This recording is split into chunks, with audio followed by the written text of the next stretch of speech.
Every physical object you have ever touched, every breath of air you have ever taken, and every distant star that illuminates the night sky is composed of elementary particles that possess no measurable internal structure of their own. This is a foundational reality verified by decades of rigorous experimentation in modern particle physics. When we reduce the vast complexity of the cosmos down to its ultimate building blocks, we find an elegant, subatomic simplicity. The universe, at its core, is operated by a small family of fundamental particles interacting through a few precise forces. This framework, known to science as the Standard Model of Particle Physics, represents one of the most successful intellectual achievements in human history.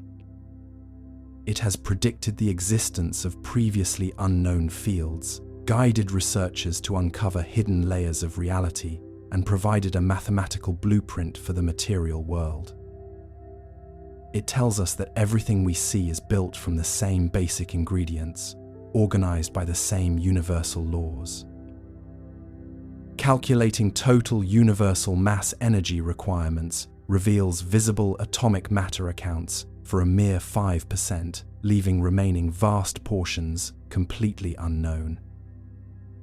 This extraordinary structural framework, perfectly detailing ordinary matter, systematically fails regarding explaining dominant unseen cosmological components holding sprawling galactic networks together safely. Galactic structural rotation velocities plus widespread cosmic gravitational lensing effects heavily depend upon undiscovered, invisible forces operating far beyond current laboratory detection capabilities. Recreating prehistoric thermodynamic environments requires accelerating subatomic particles toward light speed inside massive subterranean research facilities, seeking hidden variables guiding early elemental evolution. Humanity encounters profound cosmic displacement upon realizing ordinary baryonic matter constitutes rare structural anomalies within overarching dark, transparent universes operating silently everywhere. Subatomic quantum mechanics directly dictate macrocosmic structural evolution, linking absolute smallest particle fields together alongside grand geometrical shapes, characterizing our expanding universal reality. Investigating these complex energetic interactions requires leaving behind familiar material definitions, plunging straight toward highly unstable quantum foam fluctuations, structuring space-time boundaries. Advanced space observatories constantly evaluate these invisible components, charting how primordial energetic distributions systematically generated massive prehistoric structural webs across ancient deep space.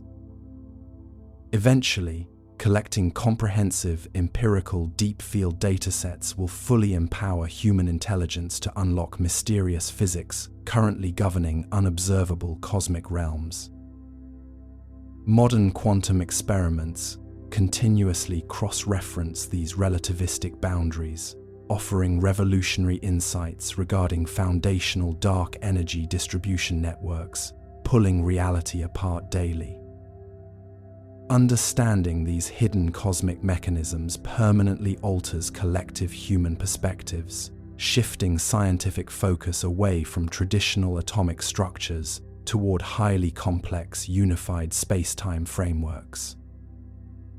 Future particle accelerator experiments might eventually discover suspected dark matter candidates, providing vital empirical data regarding overarching multidimensional unification theories completely altogether.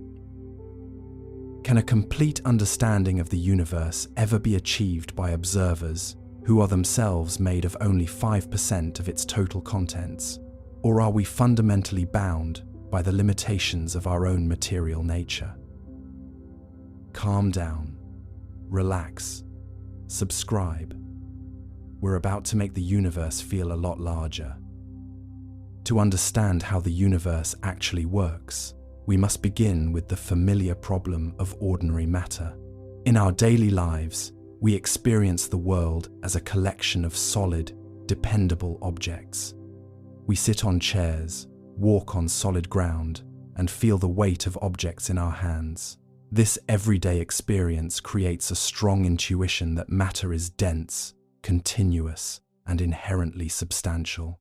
Early natural philosophers shared this view, imagining atoms as tiny, indivisible billiard balls that collided and stacked together to form the material world. For centuries, this classical perspective provided a stable foundation for human engineering and scientific progress, explaining the mechanics of planetary motion and the behavior of gases and fluids.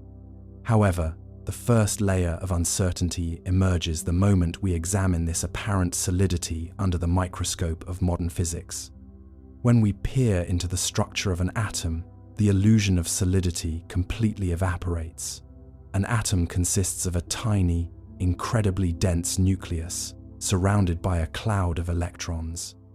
To appreciate the scale, if the nucleus of an atom were the size of a marble sitting on the 50-yard line of a sports stadium, the entire atom would be the size of the stadium itself, and the electrons would be like specks of dust buzzing around the upper decks. The vast majority of an atom, more than 99.999% of its volume, is completely empty space. This realization immediately introduces a profound contradiction to our senses. If the objects around us are almost entirely composed of empty space, why do they feel solid? Why does your hand not pass directly through a table when you lean on it? The answer is not that solid particles are blocking each other, but rather that forces are interacting. The electrons in your hand carry a negative electric charge, and the electrons in the table also carry a negative electric charge. As they approach one another, they experience an intense electrostatic repulsion. What we perceive as the hard surface of an object is actually just the sensation of these fundamental forces pushing back against our own fields. You have never truly touched a single thing in your life. You have only ever experienced the microscopic repulsion of electric fields resisting one another. This underlying emptiness reveals that our perception of reality is a macroscopic construction, a translation of force interactions into sensations that help us navigate the world. Beneath this stable surface lies a complex landscape of fields and interactions that behave in ways completely foreign to our daily experiences. As we steady ourselves on what feels like solid ground, we are actually floating on a sea of quantum forces, where the concept of a solid object is replaced by the dance of immaterial fields. This realization shifts our investigation from the visible forms of matter to the unseen mechanisms that govern them. When we observe a simple piece of iron or a stone resting on the ground, our eyes register a defined boundary, a localized object occupying a specific coordinate in space. Classical mechanics, formalized by Isaac Newton in the 17th century, reinforced this observation by treating matter as an accumulation of mass that responds predictably to external impacts. For generations, this framework was entirely sufficient. It allowed us to calculate the trajectories of cannonballs, the structural limits of architectural arches, and the rhythmic orbits of planets around the Sun. In this classical view, the universe is a vast machine constructed of distinct hard components. The space between these components is merely a passive stage, an empty void where objects exist but do not participate in the underlying nature of reality. Yet, this intuitive model faces an immediate contradiction when we attempt to observe the true boundary of any material object. If we take that solid piece of iron and magnify its edge by a factor of millions, the sharp boundary begins to blur. We do not find a definitive wall of matter that marks the end of the object and the beginning of the empty air. Instead, we discover a vibrating lattice of iron nuclei, surrounded by a restless, cloud-like distribution of electrons. The closer we look, the more we realize that the concept of a physical edge is a macroscopic approximation. What we perceive as a solid surface is actually a gradient of electrical repulsion that grows exponentially stronger as the distance between atoms decreases.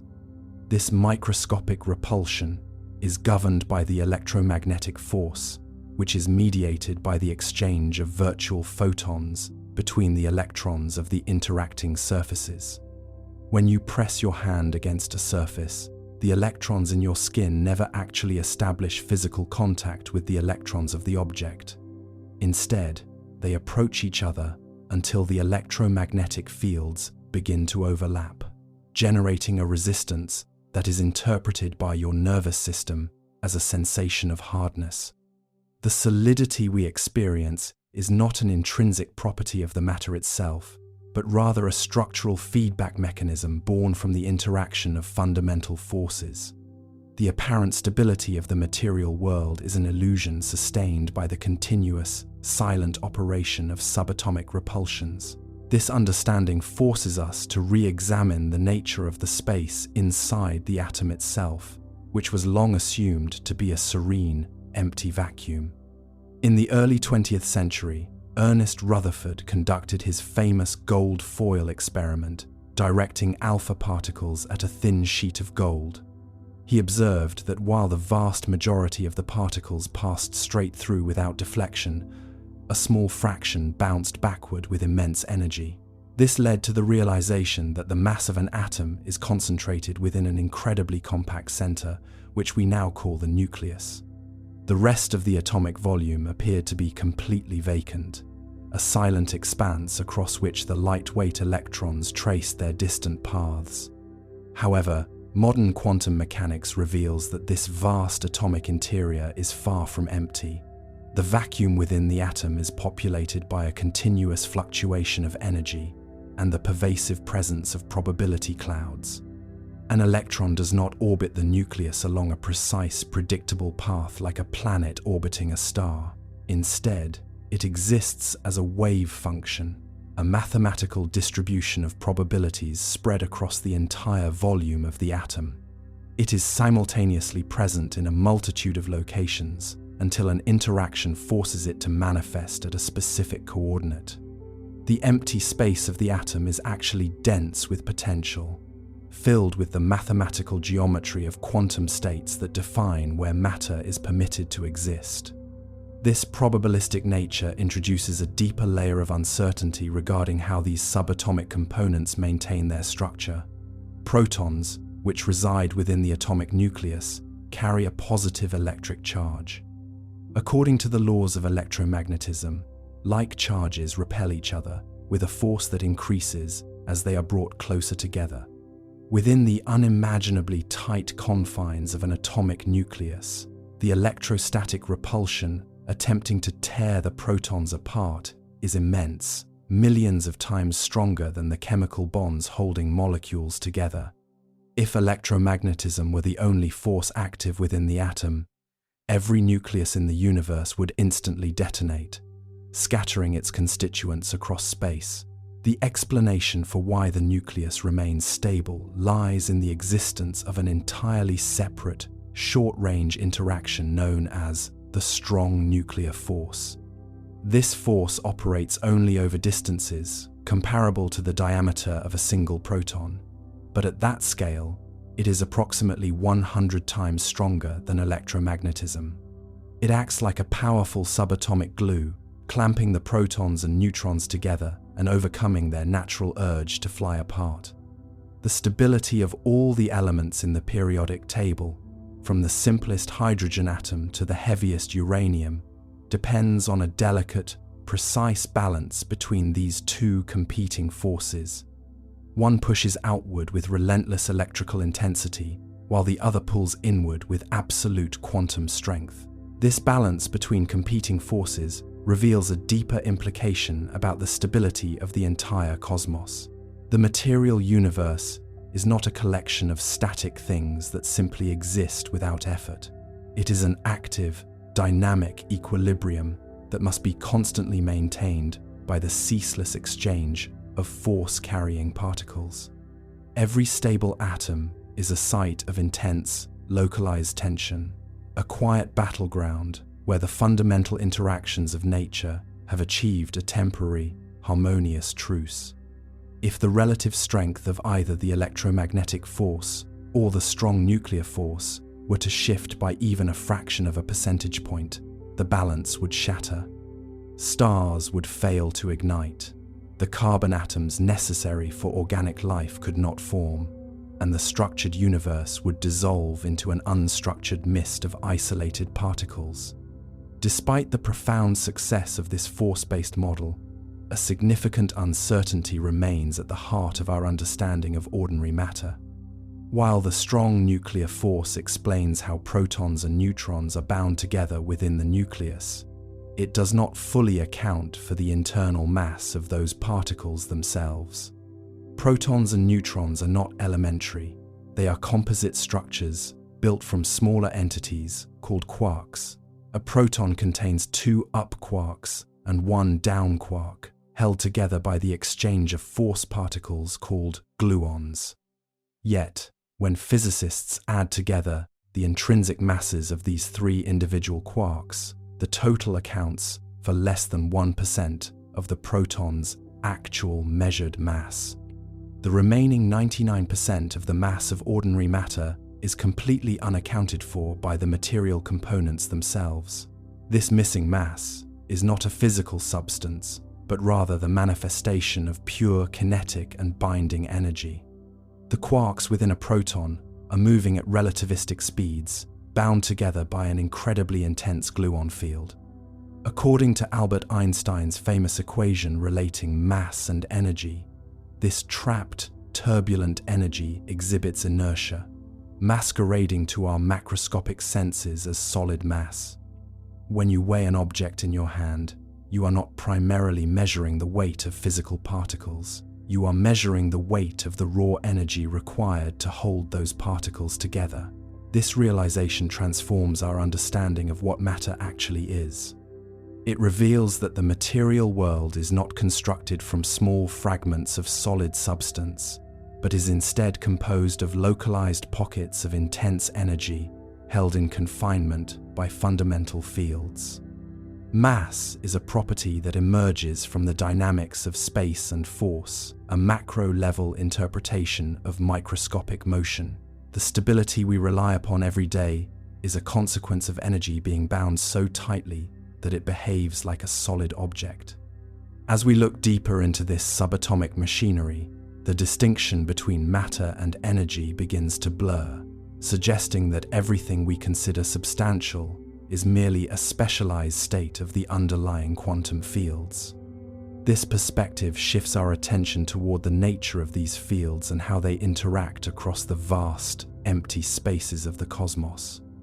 If the mass of a proton is derived from the energy of its internal fields, then the entire universe must be understood not as a collection of isolated objects, but as a continuous web of intersecting forces.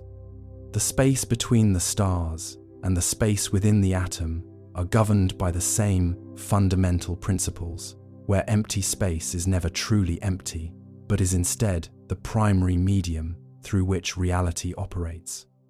This realization prepares us to move beyond the familiar illusion of solid matter and venture into the hidden mechanisms that structure the vacuum itself, where the true rules of the universe are written. Beneath the surface of this empty space lies the hidden mechanism of the universe, a realm governed by quantum fields. Modern particle physics teaches us that particles are not actually tiny, independent spheres traveling through empty space. Instead, the universe is filled with a series of underlying fields, like an infinite, invisible ocean stretching in every direction.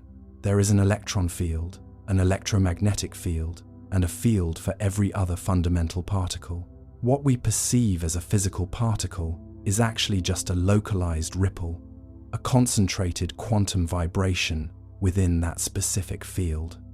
The historical discovery of this framework began to take shape in the early 20th century, as physicists realized that light could behave as both a wave and a particle. This duality was eventually extended to all matter. Through decades of observations at international research facilities, such as the European Organization for Nuclear Research, scientists developed the Standard Model. This model systematically catalogues 12 fundamental matter particles, known as fermions, and 5 force-carrying particles, known as bosons. The fermions are split into quarks, which construct the protons and neutrons inside atomic nuclei, and leptons, which include the familiar electron and its elusive, ghostly relatives, the neutrinos. One of the deepest mysteries within this hidden mechanism was how these particles acquired their mass in the first place. Without mass, all fundamental particles would rush through the universe at the speed of light, unable to bind together into atoms, molecules, or living stars. The solution to this puzzle came through the theoretical proposal and eventual discovery of the Higgs field. Unlike other fields, which turn on and off based on the presence of energy, the Higgs field is turned on everywhere, permeating the entire universe. As particles move through space, they interact with this pervasive field. A helpful way to conceptualize this is to imagine the Higgs field as a thick, invisible molasses filling all of space. Some particles, like photons of light, pass through it without noticing it at all, and as a result, they remain completely massless and travel at the absolute speed of light. Other particles, like quarks or electrons, experience a drag as they move through the field. This resistance, this drag against the invisible quantum molasses, is what we macroscopically perceive as inertial mass. The discovery of the Higgs boson at the Large Hadron Collider confirmed this profound truth, proving that mass itself is not an intrinsic property of matter, but rather an ongoing interaction with an invisible field that fills the vacuum of space. This mechanism represents a profound departure from the classical understanding of mass that governed physics for centuries. In the classical framework established by early pioneers, mass was viewed as an inherent, unchangeable attribute of an object, a measure of the total amount of substance contained within a specific boundary. It was believed that an electron, or a quark, simply possessed mass as an intrinsic part of its identity, much like an object has a shape or a location. This view sufficed for macroscopic calculations, allowing scientists to predict how objects would accelerate under the influence of a force. Mass was the fundamental quality that resisted motion, an absolute bedrock of the material world. However, a severe contradiction emerged as physicists began to construct the mathematical equations of the Standard Model in the mid-20th century. When researchers attempted to write down equations that included mass as an intrinsic property of fundamental particles, the mathematics fractured completely. The introduction of intrinsic mass violated a core mathematical symmetry known as gauge invariance, which is required to keep the probabilities within the theory from spiraling into infinity. Without this symmetry, the equations predicted that the weak nuclear force, which governs radioactive decay, would have an infinite range, a prediction completely contradicted by experimental observations. The universe described by these early equations was a broken, mathematically impossible landscape where particles could not have mass without destroying the stability of the physical laws themselves. To resolve this crisis, a group of theoretical physicists, including Peter Higgs, François Englert, and Robert Brute, proposed a radical explanation in 1964. They suggested that all particles are fundamentally born completely massless, and that the mass we observe is an acquired characteristic resulting from an external mechanism. They hypothesized that immediately after the birth of the universe, a cosmic phase transition occurred, causing an invisible field to switch on and saturate every corner of space-time. Instead of particles carrying mass within themselves, they swim through this universal medium. The mass of a particle is simply a measure of how strongly it couples or binds to this pervasive background energy. The deeper implication of this discovery alters our fundamental definition of empty space. Historically, The vacuum was defined as a state of absolute nothingness, a total absence of matter, energy, and fields. The Higgs mechanism reveals that the true vacuum of the universe is actually a highly structured state, filled to capacity with a non-zero vacuum expectation value of the Higgs field. It is impossible to turn this field off or shield an object from it. To exist within our spacetime is to be fully immersed in this invisible quantum ocean. The vacuum is not empty. It is a quiet, energetic foundation that actively shapes the behavior of everything passing through it, providing the inertial resistance that allows the physical universe to slow down, clump together, and form structure. Despite the mathematical elegance of this theory, a monumental uncertainty persisted for nearly 5 decades. Theoretical models are only as valid as the empirical evidence supporting them, and for 48 years, the Higgs field remained entirely undetectable. Because the field is uniform and smooth everywhere, it cannot be observed directly by conventional sensors. The only way to prove its existence was to disturb it violently enough to create a ripple, a localized excitation of the field that would manifest as a highly unstable, massive particle known as the Higgs boson. Finding this particle required the construction of the most complex machine ever built by humanity, a circular tunnel 27 kilometers in circumference, buried deep beneath the border of France and Switzerland. When the Large Hadron Collider finally commenced operations, it accelerated beams of protons to 99.99999% of the speed of light, steering them into head-on collisions inside massive detectors. These collisions concentrated an immense amount of energy into a space smaller than a subatomic particle, recreating the intense thermal conditions that existed a mere fraction of a second after the Big Bang. In July of 2012, researchers announced the definitive discovery of a new particle with a mass of approximately 125 billion electron volts. The properties of this particle matched the theoretical predictions for the Higgs boson with staggering accuracy, confirming that the invisible molasses-filling space was an empirical reality. Yet, this monumental confirmation immediately created a larger and more profound question that continues to puzzle modern cosmology. While the Higgs field successfully explains how elementary particles like electrons and quarks acquire their mass, it does not explain why different particles interact with the field with such vastly different strengths. For reasons that remain entirely unexplained, a top quark interacts with the Higgs field millions of times more intensely than an electron does, making it vastly heavier, while a photon ignores the field entirely. This mystery is further compounded by what physicists call the hierarchy problem.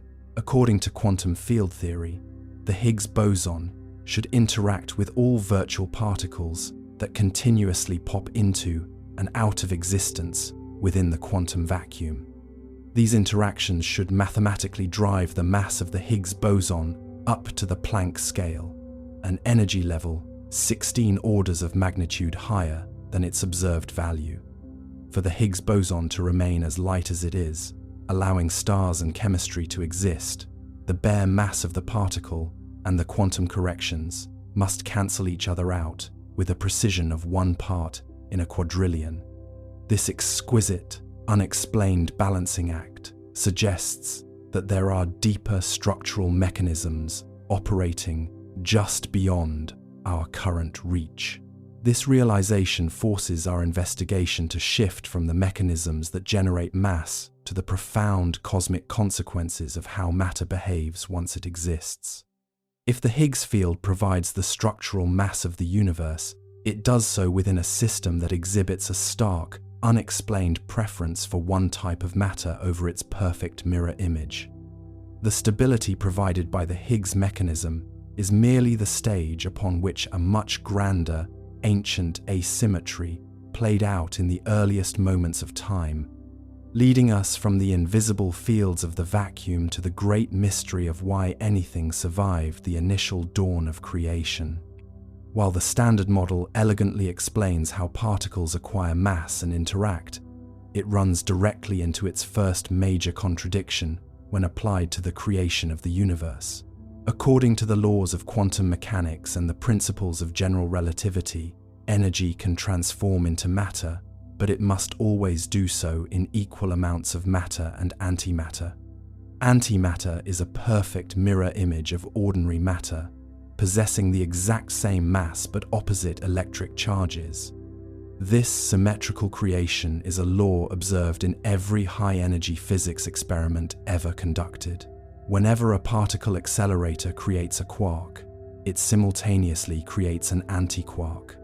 Therefore, during the intense energetic birth of the universe in the hot Big Bang, equal amounts of matter and antimatter should have been produced. If the universe had maintained this perfect symmetry, every single particle of matter would have found an antiparticle partner, and the entire cosmos would have completely annihilated itself within the first fractions of a second.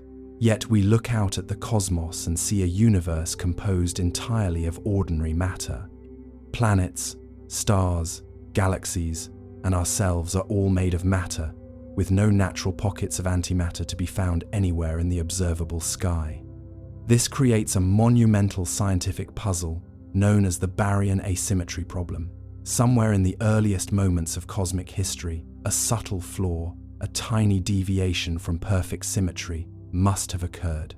For every 1 billion particles of antimatter that were created and annihilated, there must have been 1,000,000,001 particles of ordinary matter produced.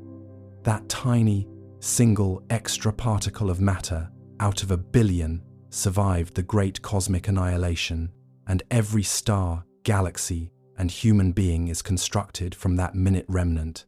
Physicists are actively searching for the origin of this asymmetry, exploring subtle differences in the way matter and antimatter decay, a phenomenon known as charge parity violation. While some differences have been observed in heavy quarks, they are nowhere near large enough to explain the total amount of matter we see today. The explanation for why we exist at all remains one of the most intriguing mysteries in modern science, suggesting that our understanding of the fundamental laws of nature is missing a critical piece that allowed the early universe to favor one form of matter over its perfect mirror. To comprehend the scale of this problem, one must first look at the universe through the lens of early quantum electrodynamics. In the late 1920s, the physicist Paul Dirac formulated a wave equation that successfully combined quantum mechanics with special relativity to describe the behavior of an electron moving at near light speeds. When Dirac looked closely at the solutions to his mathematical framework, he encountered a startling revelation. The mathematics yielded two valid results for the energy of a particle, one positive and one negative. Rather than disregarding the negative energy solution as a mere mathematical artifact, Dirac proposed a profound physical interpretation. He hypothesized that for every known particle of matter, there must exist an identical antiparticle with the opposite electric charge. This theoretical prediction was confirmed with empirical certainty just a few years later when Carl Anderson observed the track of a cosmic ray in a cloud chamber. The familiar narrative of the universe often begins with a singular point of infinite density, expanding outward in a monumental explosion.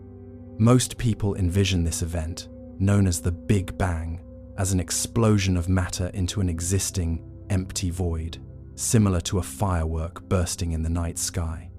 This image provides a comfortable foundation, allowing us to conceptualize the history of space as a linear progression from a definite beginning toward an ever-expanding future.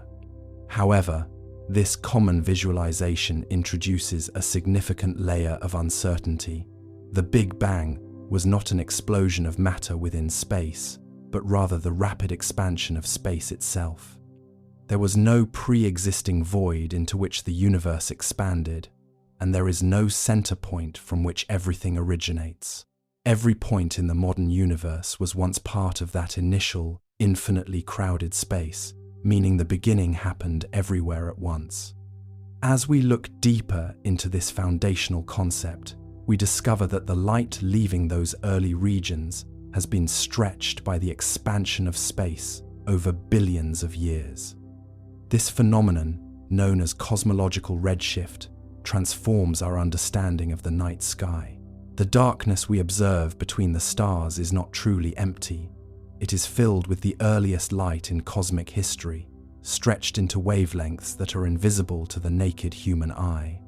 To perceive this hidden reality, we must shift our perspective from the traditional view of an unchanging cosmic void to that of a dynamic, expanding fabric. When an ancient photon began its journey across the cosmos, it traveled as highly energetic, short-wavelength radiation. As space itself expanded during the billions of years that followed, the very fabric through which the light was traveling stretched. This physical stretching of space lengthened the wavelength of the photon, shifting it down the electromagnetic spectrum from visible or ultraviolet light into the infrared, and eventually into the microwave domain. This observation presents an intriguing contradiction to our everyday experience of sight and darkness. When we look out at the night sky, our eyes report a vast canvas of blackness punctuated only by the discrete pinpricks of stars and galaxies. We naturally assume that where there are no stars, there is no light. Yet, if human eyes were sensitive to the microwave spectrum instead of the narrow band of visible light, the entire sky would glow with an intense, uniform luminosity. The deepest voids of space would appear as the brightest regions, radiating with the remnant heat of a newborn universe. The darkness we perceive is not an absence of radiation, but an artifact of our biological limitations, a mask drawn over a cosmos saturated with ancient energy. To understand how this pervasive glow came to occupy every cubic centimeter of the universe, scientists had to re-examine the core mechanics of cosmic expansion. In the early 20th century, observations of distant galaxies revealed that they were moving away from Earth, and more importantly, away from one another. The farther a galaxy was from us, the faster it appeared to be receding. This led to the profound realization that galaxies are not traveling through space like projectiles launched through an empty room. Rather, the space between the galaxies is expanding, pushing them farther apart. If we run this cosmic film backward in time, we are forced to conclude that all the space we can see today must have been compressed into an incredibly dense, hot state in the distant past. The deeper implication of this realization alters our understanding of time and space. If space itself is expanding, then the early universe was not a small object sitting inside a larger, pre-existing empty void. There was no outside. The entire universe, potentially infinite in extent, was uniformly compressed. This means that when the ancient light was released, it was emitted simultaneously from every point in space. It did not originate from a single localized center and travel outward. It was born everywhere at once. Therefore, no matter where an observer is located in the cosmos today, they will see this relic radiation arriving from all directions, having spent billions of years traveling across the expanding intervening space to reach their detectors. Despite this elegant explanation, a profound uncertainty remains regarding the absolute scale of this expansion and what it implies about the regions of our universe that lie beyond our view. Because light travels at a finite speed, we can only see a portion of the cosmos that is close enough for its light to have reached us in the 13.8 billion years since the expansion began. This boundary is known as the observable universe. The ancient microwave radiation we detect today represents a spherical shell at the very edge of this visible horizon. We are left to wonder what lies beyond this boundary. Does the cosmic fabric continue infinitely, populated by the same structures and governed by the same laws, or do the properties of space begin to change in ways our physics cannot yet predict? This question forces us to consider how we can gain a clearer view of this ancient boundary, moving past simple observations of redshift toward a precise measurement of the light itself. To decode the information carried by these stretched photons, astronomers had to leave the protective but distorting confines of Earth's atmosphere.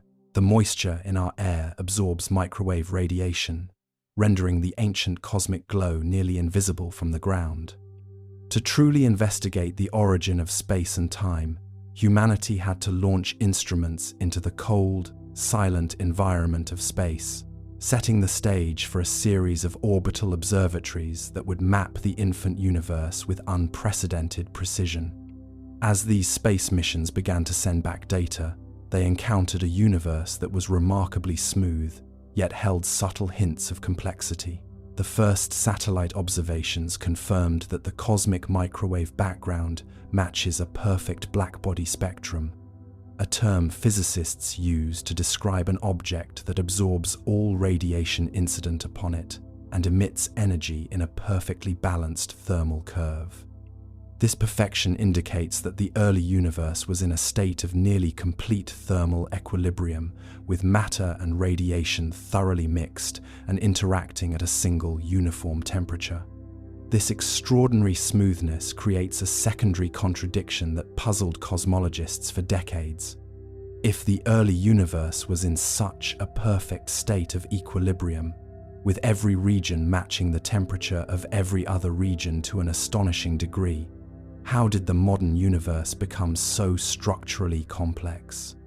Today, the cosmos is defined by stark contrasts: dense, hot stars separated by light years of near vacuum, and massive clusters of galaxies surrounded by immense voids. If the primordial plasma had been perfectly uniform, gravity would have pulled equally in every direction on every particle. No single region would have possessed more mass than another, meaning no gravitational seeds could have grown. The universe would have expanded forever as a featureless, cooling soup of subatomic particles devoid of structure, life, or consciousness. The explanation for this paradox lies hidden within microscopic fluctuations that require exceptionally sensitive instruments to detect. When advanced space observatories, culminating in the highly precise measurements of the European Space Agency's Planck satellite, mapped the sky, they looked past the overall uniformity to find minute variations in temperature. These variations are incredibly small, differing by only a few millionths of a degree from the average cosmic temperature of 2.7 Kelvin. These tiny fluctuations represent areas where the primordial plasma was slightly more dense or slightly less dense than the surrounding medium. The deeper implication of these minute temperature variations is that they serve as the foundational blueprints for the modern cosmos. The regions of slightly higher density possessed a marginally stronger gravitational pull than the less dense regions around them. As the universe continued to expand and cool, these dense patches acted as gravitational sinks, slowly drawing in more and more surrounding matter over hundreds of millions of years. This process of gravitational instability caused the dense regions to grow denser still, eventually collapsing to form the first generations of stars, galaxies, and the vast cosmic web of dark matter that shapes the large-scale structure of the universe today. We are looking at the literal seeds of reality. Yet, this explanation introduces a deeper layer of uncertainty that continues to challenge the boundaries of theoretical physics. If these density variations were the seeds of modern galaxies, what caused them to exist in the first place? Why wasn't the early universe perfectly smooth? The current leading hypothesis suggests that these variations originated from the subatomic realm, amplified by the rapid expansion of space during the epoch of inflation. In the quantum world, particles and energy fields are constantly fluctuating due to the uncertainty principle, creating a microscopic froth of energy peaks and troughs. During inflation, space expanded so rapidly that these quantum fluctuations were stretched across macroscopic distances before they could fluctuate back to average values. freezing them into the structure of space itself as permanent variations in density. This concept bridges the physics of the unimaginably small with the structure of the unimaginably large, suggesting that the grandest features of our universe are simply magnified quantum fluctuations. However, this relies on a sequence of events that occurred long before the cosmic microwave background was released, during an era when the universe was completely opaque to light. We cannot directly see the inflationary epoch using photons, because any light from that time was repeatedly scattered by the dense plasma, erasing any direct visual record of what came before. We are attempting to deduce the properties of a hidden mechanism by looking only at the final image it left behind on the cosmic canvas 380,000 years later. This reliance on a single fossilized image means that our understanding of the cosmic dawn depends entirely on our ability to interpret the statistical patterns embedded within the temperature variations. To do this, scientists treat the entire sky as a cosmic orchestra, analyzing the hot and cold spots as if they were sound waves propagating through the early plasma. Before the universe became transparent, the intense heat and radiation pressure fought against the pulling force of gravity, creating acoustic oscillations, essentially cosmic sound waves that rippled through the primordial soup of matter and light. These acoustic oscillations left a distinct imprint on the cosmic microwave background, appearing as a series of peaks when the data is plotted on a graph known as the angular power spectrum. By analyzing the precise position and height of these peaks, cosmologists can determine the fundamental ingredients of the universe with extraordinary accuracy. The first and largest peak reveals the total geometry of space, confirming whether the universe is curved like a sphere, open like a saddle, or flat. The subsequent peaks tell us the exact ratios of ordinary matter, and dark energy that fill the cosmos, acting as a precise recipe for everything that exists. The deeper implication of this acoustic analysis is that it provides a rigorous test for our mathematical models of the cosmos. The fact that the peaks observed by the Planck satellite align so perfectly with the predictions of the standard model of cosmology is a triumph of human reason, demonstrating that the laws of physics we discover in laboratories on Earth can successfully describe the state of the universe billions of years ago. It suggests a deeply unified reality, where the behavior of a gas on Earth and the behavior of plasma at the edge of time are governed by the same underlying equations. Yet, even within this highly successful model, a persistent and unsettling uncertainty remains. When we calculate the exact composition of the universe from these cosmic sound waves, we find that everything we can see, touch, and interact with, all the stars, planets, gas clouds, and living organisms, constitutes a mere 5% of the total cosmic density. The remaining 95% is entirely dark, consisting of dark matter, which exerts gravity but emits no light, and dark energy, which drives the accelerated expansion of space. We have mapped the universe with the highest precision in human history, only to discover that the vast majority of it is composed of substances whose fundamental nature remains completely unknown to modern science. This realization shifts our investigation from the visible features of the ancient light toward the invisible forces that guided its evolution. The precision of our cosmic map has not closed the case. Instead, it has highlighted a profound gap in our understanding of physical reality. The very imperfections that allowed us to exist, the minute temperature variations stretched across the sky, are intimately tied to these dark components. To understand how the universe began and how it evolved into the modern epoch, we must look closer at the delicate interface between this relic radiation and the unseen scaffolding of the cosmos, where the first major contradictions in our models begin to show themselves. This temporal slowdown is directly mirrored by a corresponding modification in the spatial dimension. Just as time stretches out, the spatial interval along the direction of travel contracts.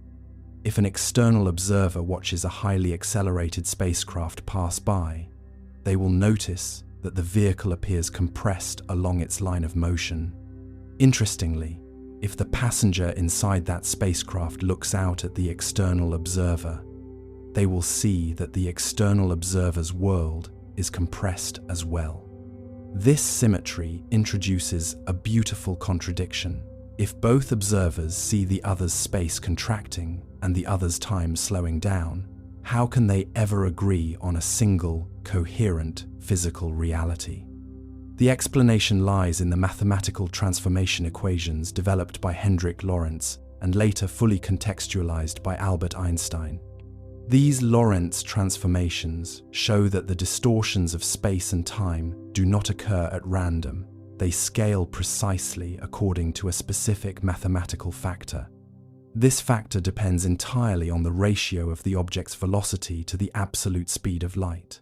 As the velocity increases, the stretching of time and the shrinking of space accelerate in perfect synchronization. If you calculate the speed of a passing light beam using these altered measurements of distance and duration, the two distortions cancel each other out perfectly. The shortened distance divided by the slowed time yields the exact same numerical value for the speed of light that a stationary observer would measure. The deeper implication of this mechanism is that space and time do not possess independent existences. They are merely subjective, observer-dependent projections of a single, immutable, underlying reality.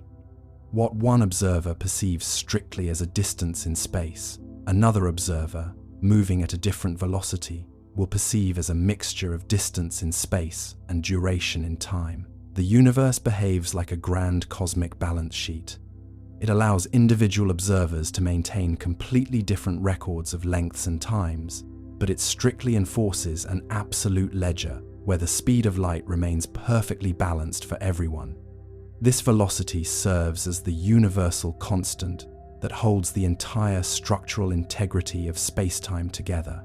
Despite this elegant mathematical resolution, a profound remaining uncertainty lingers regarding our perception of physical substance. If the physical length of an object can change depending entirely on how fast someone is moving past it, what is the true, intrinsic length of that object? If the duration of an event can expand or contract based on perspective, what is the absolute age of a star, or the true duration of the universe?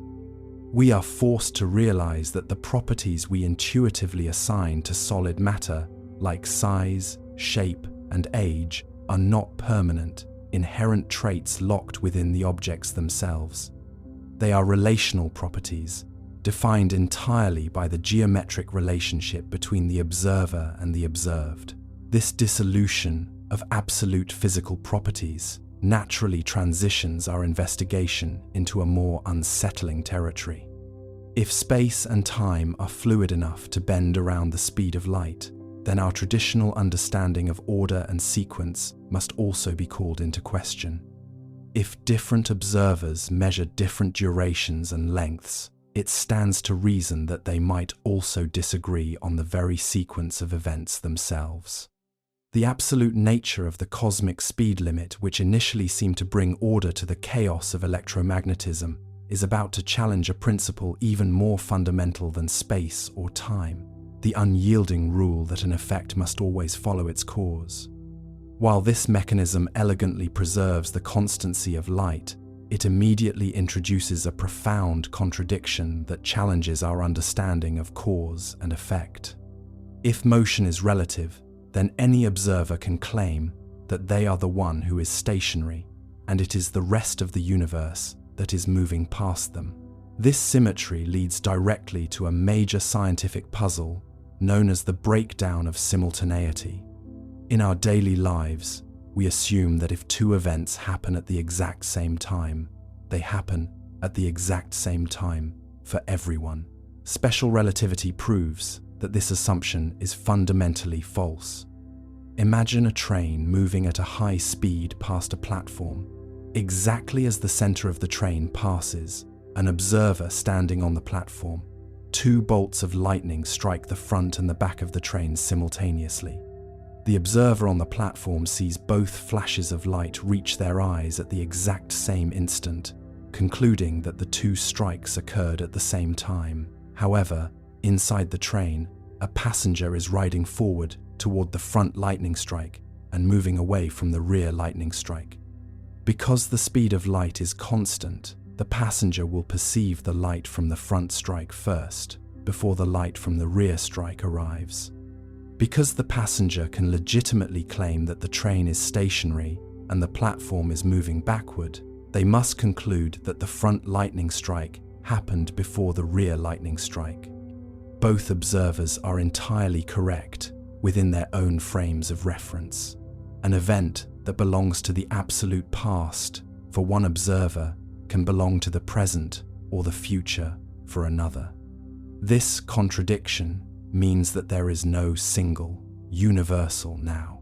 The universe does not possess a master clock that ticks for everyone, and the chronological order of distant events depends entirely on the speed and direction of the person observing them. This realization expands our curiosity regarding the nature of reality. If two people cannot agree on the order of events, how can the universe maintain a consistent history? The answer lies in the speed of light itself. The cosmic speed limit acts as a protective boundary that prevents cause and effect from becoming scrambled. For one event to cause another, information must travel between them. Because this information cannot travel faster than the speed of light, two events can only influence each other if they are close enough in space and time for light to bridge the gap. If they are too far apart, they remain causally disconnected, ensuring that no observer will ever see an effect happen before its cause, even if they disagree on the precise timing of the events. To understand how the universe maintains this strict causal order despite the fluidity of time, we must look at the geometric construct known as a light cone. Imagine a single event occurring at a specific point in space and at a specific moment in time. For instance, the sudden flash of a distant star. As time moves forward, the light from that flash expands outward in all directions, creating a growing sphere of illumination. If we map this expanding sphere on a diagram where the vertical axis represents time and the horizontal axes represent space, the path of the expanding light traces out a perfect cone. This is the future light cone of that event. Conversely, if we look backward in time, we can trace all the paths of light that could have traveled from the past to converge at this exact moment, creating a past light cone. Every event in the cosmos is bounded by its own unique light cone, which acts as a definitive blueprint for reality. The interior of the future light cone contains every point in space-time that can be physically reached or influenced by information traveling from the originating event. The interior of the past light cone contains every historical occurrence that could have sent a signal to cause or alter the present moment. But outside these cones lies a vast, structurally isolated region known as elsewhere. If an event occurs in your elsewhere, it means it is too far away in space and too close to you in time for even a beam of light to cross the distance between you. Because nothing can exceed the cosmic speed limit, events in the elsewhere are completely powerless to affect your present moment, and you are equally powerless to affect them. This rigid geometry introduces a fascinating contradiction when we observe how different moving systems interpret events that fall into this elsewhere region. Because there is no absolute master clock, an observer moving rapidly toward the east might see an event in the elsewhere happen long before a secondary event occurs. Meanwhile, an observer traveling rapidly toward the west might perceive those exact same events in the reverse order, concluding that the second event actually occurred first. For anyone raised on the intuitive rules of classical physics, this sounds like a total breakdown of logic. If the temporal order of events is subjective, how can we guarantee that a bullet does not shatter a target before the trigger is pulled, or that a signal is not received before it is sent. The explanation for this preservation of logic lies within the mathematical boundaries of the light cone itself.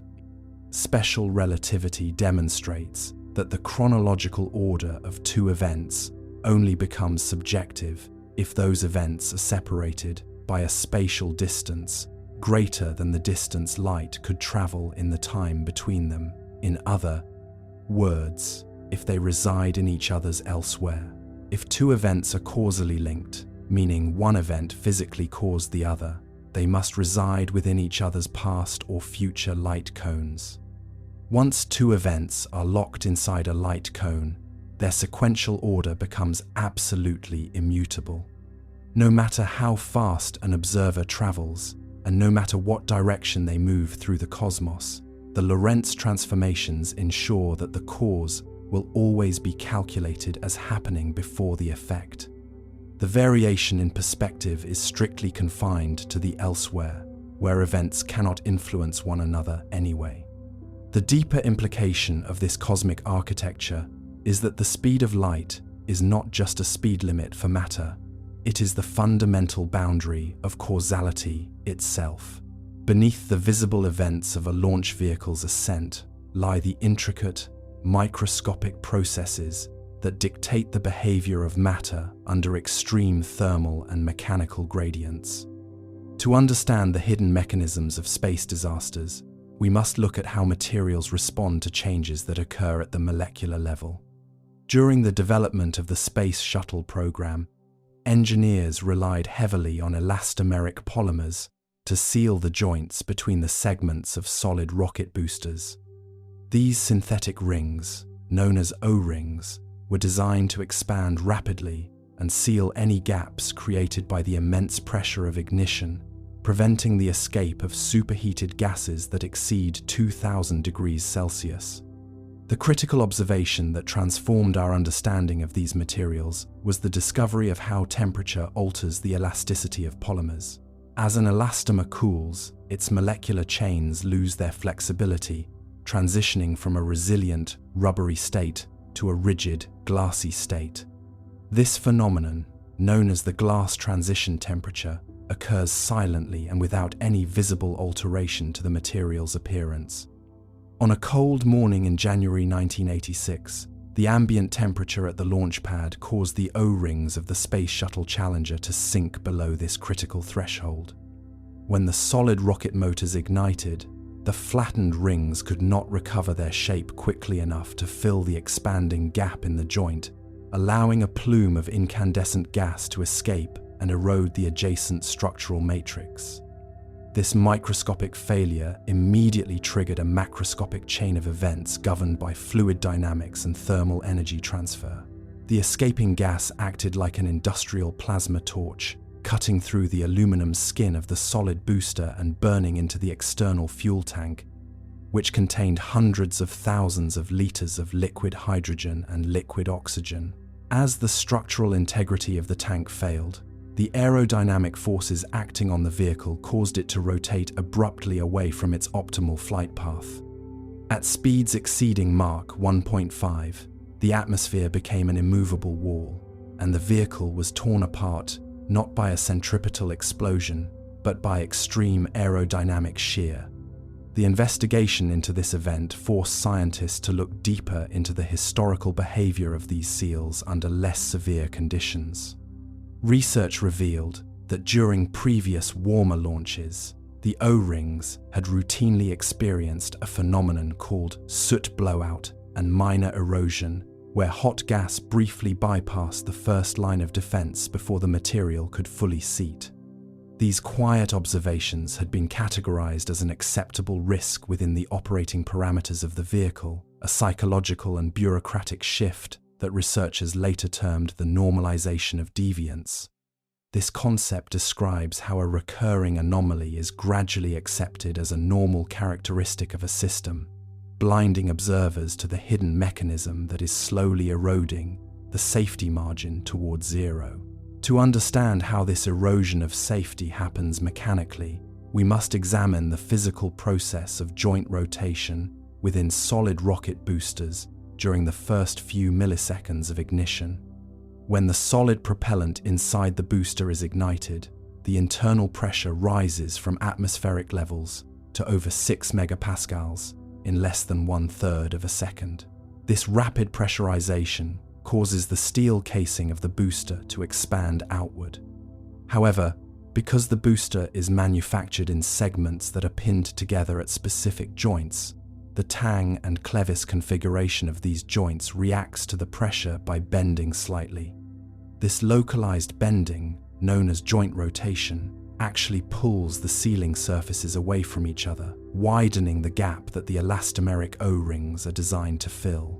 The primary defense against this widening gap is the resiliency of the elastomer itself. In a perfectly functioning system, the internal pressure of the gas acts upon the backside of the O-ring, forcing it into the sealing track in a process called extrusion. This mechanical design relies on the fluid-like behavior of the rubber under high pressure. It must deform instantly to track the moving metal surfaces. But this deformation requires the molecular chains within the elastomer to slide past one another without resistance. If the material's internal temperature is too low, the kinetic energy of these polymer chains is diminished. Instead of behaving like a highly responsive fluid, the elastomer behaves like a sluggish solid. The gap opens faster than the frozen O-ring can expand to meet it, creating a temporary pathway for superheated gas. This temporary pathway allows a high-velocity stream of combustion products traveling at supersonic speeds to blast past the primary seal. As this gas encounters the colder metal of the joint, it experiences rapid cooling, leaving behind a telltale residue of carbon particles. This is the phenomenon known as soot blowout. In the context of previous launches, the presence of this soot was viewed not as a critical warning sign of a transient sealing failure, but as proof that the secondary O-ring, located just downstream from the primary, was successfully performing its backup function. The system was performing as intended by its design redundancies, or so it appeared on the surface. The contradiction within this interpretation lies in a fundamental misunderstanding of how erosion occurs in high-energy gas streams. The hot gas does not simply pass through the gap. It actively transfers thermal energy into the surface of the elastomer through convection. At temperatures exceeding 2000 degrees Celsius, the polymer structure undergoes immediate thermal degradation, a process called ablation. The surface of the O-ring is vaporized, carving a physical channel or pit into the circular seal. This erosion reduces the cross-sectional diameter of the ring, permanently diminishing its ability to maintain a positive seal, even if the material later warms up due to friction. Each microsecond, the gas remains unsealed. The erosion deepens, following a non-linear acceleration curve toward total failure. This realization exposes a deeper implication regarding the nature of redundancy in complex engineering. When a system is designed with a primary and a secondary seal, the underlying assumption is that these two components are statistically independent. If the primary fails with a certain low probability, the secondary provides an independent line of defense, squaring the safety margin. However, in an operational spaceflight environment, the factors that cause the primary seal to fail, such as low ambient temperature or extreme joint rotation, apply equally to the secondary seal. The independence of the redundant components is an illusion. When the primary O-ring is bypassed, the secondary O-ring is instantly subjected to an even more severe thermal and aerodynamic load than the primary was designed to handle, changing the system from a redundant configuration to a single point of failure with no remaining margin. The remaining uncertainty that haunted the engineering teams lay in their inability to precisely model this transient sealing phase. In the late 20th century, computer simulations could not fully replicate the coupled thermodynamic, fluid, and structural interactions occurring inside a mutating joint within a fraction of a second. Engineers were forced to rely on empirical testing, firing subscale motors on horizontal test stands.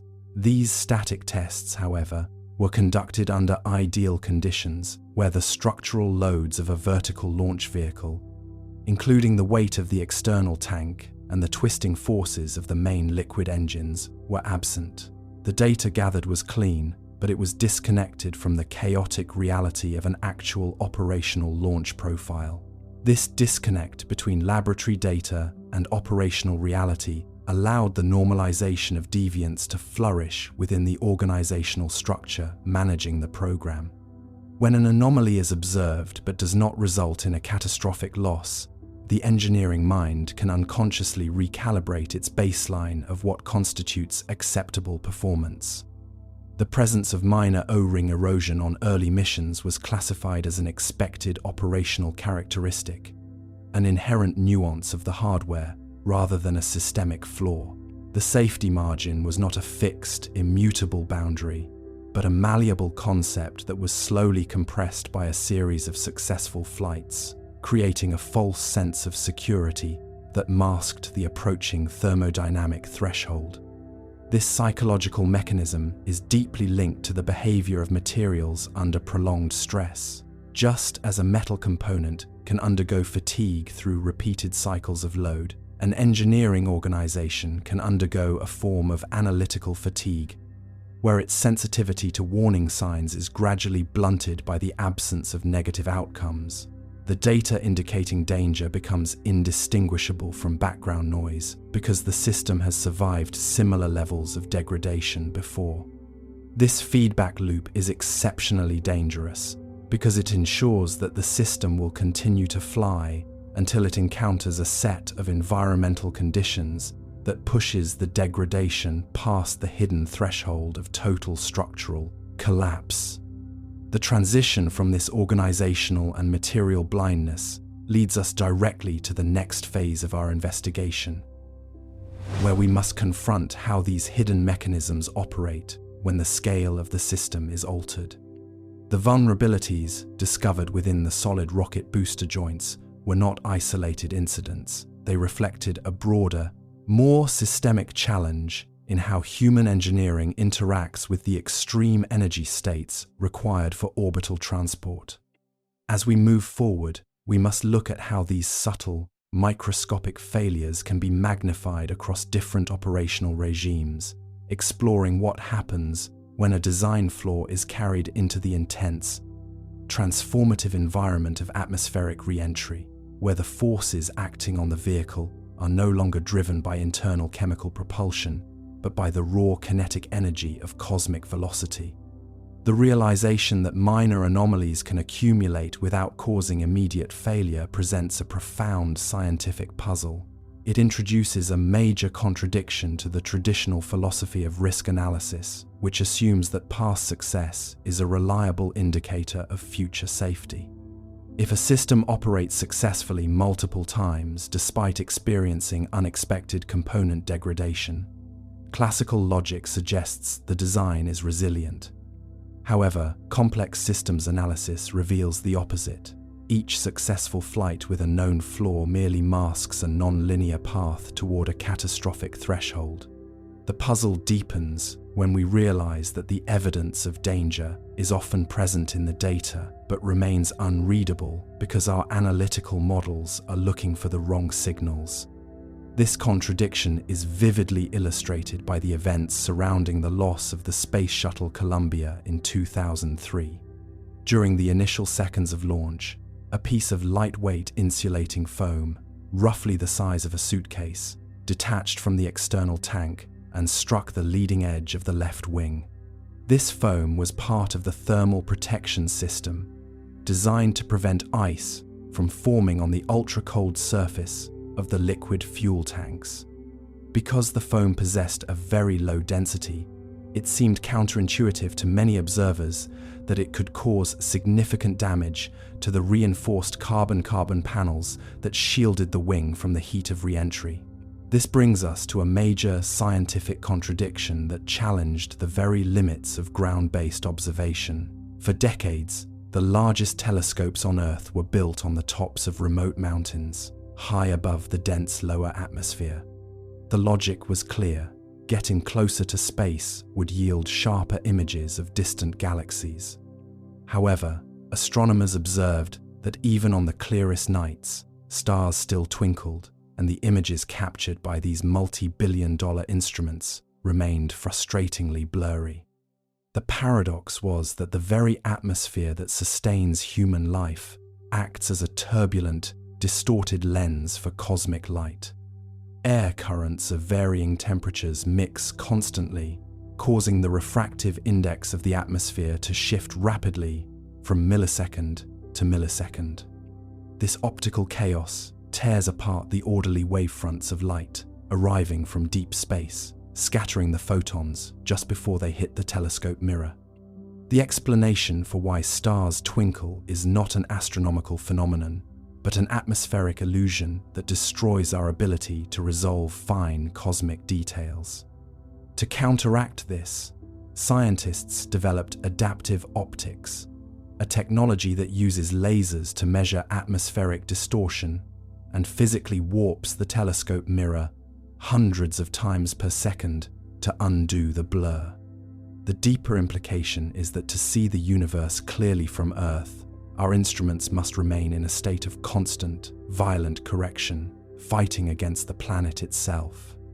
Even with this technology, an irreducible uncertainty remains, because certain wavelengths of light are absorbed entirely by the atmosphere, never reaching the surface at all. When we observe a star from the surface of the Earth, we are looking through an ocean of gas. The atmosphere, which appears beautifully transparent on a clear night, is actually a complex, dynamic fluid in constant motion. For centuries, astronomers climbed the highest mountains to build their observatories, operating under the assumption that getting closer to the vacuum of space would yield perfectly sharp images of the cosmos. Yet, even from these high-altitude peaks, the stars continue to twinkle. This twinkling, known scientifically as astronomical scintillation, is the direct observation of starlight being refracted rapidly and randomly by pockets of air with differing temperatures and densities. A flat, orderly wavefront of light that has traveled through the calm void of space for billions of years is shattered into a chaotic patchwork of distorted waves in the final fraction of a millisecond before it reaches the ground. This creates a severe contradiction for ground-based astronomy. Our finest optical designs are rendered useless not by a lack of engineering precision, but by the natural behavior of the air itself. To explain how modern science bypasses this atmospheric barrier, we must look at the development of adaptive optics, a technology that transforms passive mirrors into active, shape-shifting surfaces. The mechanism relies on a high-powered laser projected from the telescope directly into the upper atmosphere, exciting a layer of sodium atoms located approximately 90 kilometers above the ground. This excitation creates a bright, glowing point of light known as a laser guide star. Because astronomers know exactly what this artificial star should look like as a perfect point, a specialized sensor can analyze how the turbulent atmosphere has distorted its light from millisecond to millisecond. This data is fed into a supercomputer that calculates the precise counter-deformations needed to cancel out the blur. The instructions are then sent to a deformable mirror, a flexible surface supported by hundreds of tiny, computer-controlled actuators. These actuators physically warp the shape of the mirror hundreds or even thousands of times per second, bending the glass in exact opposition to the atmospheric distortion. The deeper implication of this technology is that a modern, ground-based telescope cannot remain static. It must live in a state of continuous, active resistance against its environment. The mirror must mimic the chaos of the atmosphere to reconstruct the order of the cosmos, dynamically changing its shape to trick the incoming light into believing it has never entered an atmosphere at all. Through this violent, high-speed manipulation of glass, astronomers can achieve a level of resolution that rivals telescopes placed in orbit. We are no longer merely collecting light, we are actively decoding and repairing it in real time, turning the telescope into an active computational processor that filters out the signature of the Earth itself. Yet, even if we completely perfect the art of adaptive optics and erase every drop of atmospheric blur, an irreducible uncertainty remains built into the physics of our planet. The atmosphere does not just distort light, it acts as a selective filter, absorbing entire regions of the electromagnetic spectrum before they can ever reach the ground. Molecules of water vapor, carbon dioxide, and oxygen are highly effective at absorbing infrared, ultraviolet, and X-ray radiation. This cosmic blockade means that large portions of the universe's history are completely invisible from the surface of the Earth, no matter how advanced our ground-based corrections become. The stars may shine brilliantly across all wavelengths, but our planet's life-sustaining jacket ensures that we are blind to the very frequencies that carry the secrets of the early universe. This absolute barrier reveals a profound limitation to ground-based observation, forcing us to abandon the safety of the Earth entirely and journey into the cold vacuum of space, where a completely different set of optical and physical mysteries awaits us. As we push past the boundaries of our atmosphere, we enter a deeper mystery regarding the changing nature of light itself over cosmic distances. When we observe galaxies that are billions of light years away, we notice a strange transformation.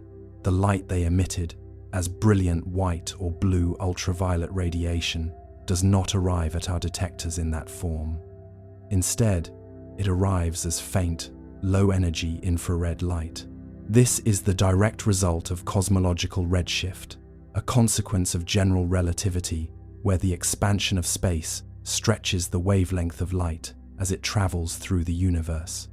A photon that began its journey with a short, energetic wavelength is drawn out over billions of years, its waves stretching like a coiled spring pulled apart.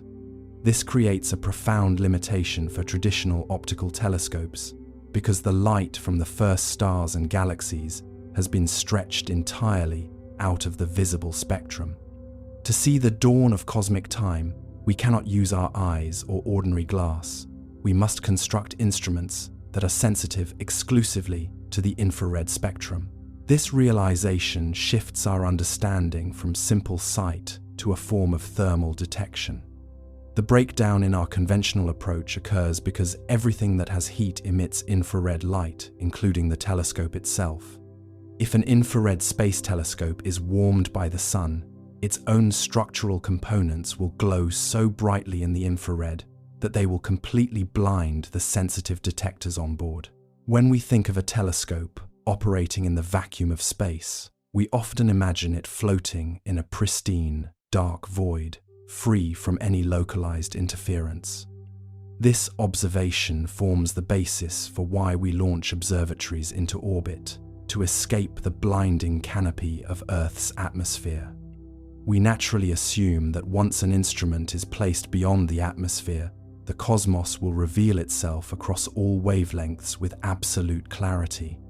However, a profound contradiction emerges when we attempt to observe the deep infrared universe. In the visible spectrum, a cold mirror and a warm mirror behave identically because neither emits visible light. But in the infrared spectrum, light is synonymous with heat. Every macroscopic object in the universe that possesses a temperature above absolute zero is continuously glowing with infrared radiation. This means that a space telescope, exposed to the raw light of the sun, becomes a blazing inferno of infrared noise, its own mirrors, struts, and instruments vibrating with thermal energy that completely overwhelms the faint, ancient photons arriving from the edge of time. For generations, the story of our universe has been told as a gradual, orderly progression from simplicity to complexity. We have long understood that the universe began in a state of extreme heat and density approximately 13.8 billion years ago. In the immediate aftermath of this initial expansion, space was remarkably uniform, consisting of a nearly perfectly smooth distribution of hydrogen and helium gas. There were no stars, no planets, and no galaxies, only a vast, dark expanse cooling as it expanded outward. This period, known as the Cosmic Dark Ages, lasted for millions of years, a time of absolute stillness before the first light broke across the cosmos.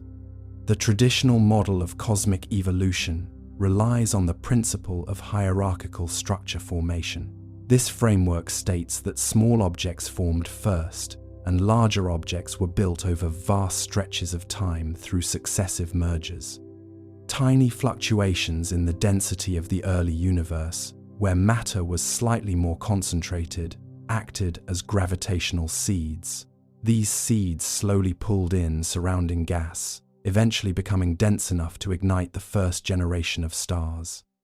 These early stars were thought to be isolated and primitive, slowly gathering into small clusters, which would then collide and merge over billions of years to form the large, majestic spiral and elliptical galaxies we observe in our local universe today. This gradual model provided a comfortable and intuitive view of history, suggesting that the complexity we see around us is the product of slow, patient accumulation. It allowed scientists to construct a timeline where the universe spent its youth quietly organizing itself, moving methodically from disorganized gas to structured star systems. This understanding was supported by observations from ground-based telescopes and earlier space observatories, which showed that as we look further away, and therefore further back in time, galaxies generally appear smaller, more irregular, and less developed than those nearby. Yet, this foundational stability began to show subtle signs of strain as our observational technology advanced. Even before the launch of the James Webb Space Telescope, deep sky observations had occasionally detected mature galaxies and massive black holes at distances that pushed the limits of the hierarchical model. These early anomalies were often dismissed as rare outliers or statistical fluctuations, but they introduced a persistent layer of uncertainty. They hinted that the early universe might have been far more efficient at organizing matter than our models allowed, raising the quiet, troubling possibility that our gradual timeline of cosmic history was incomplete.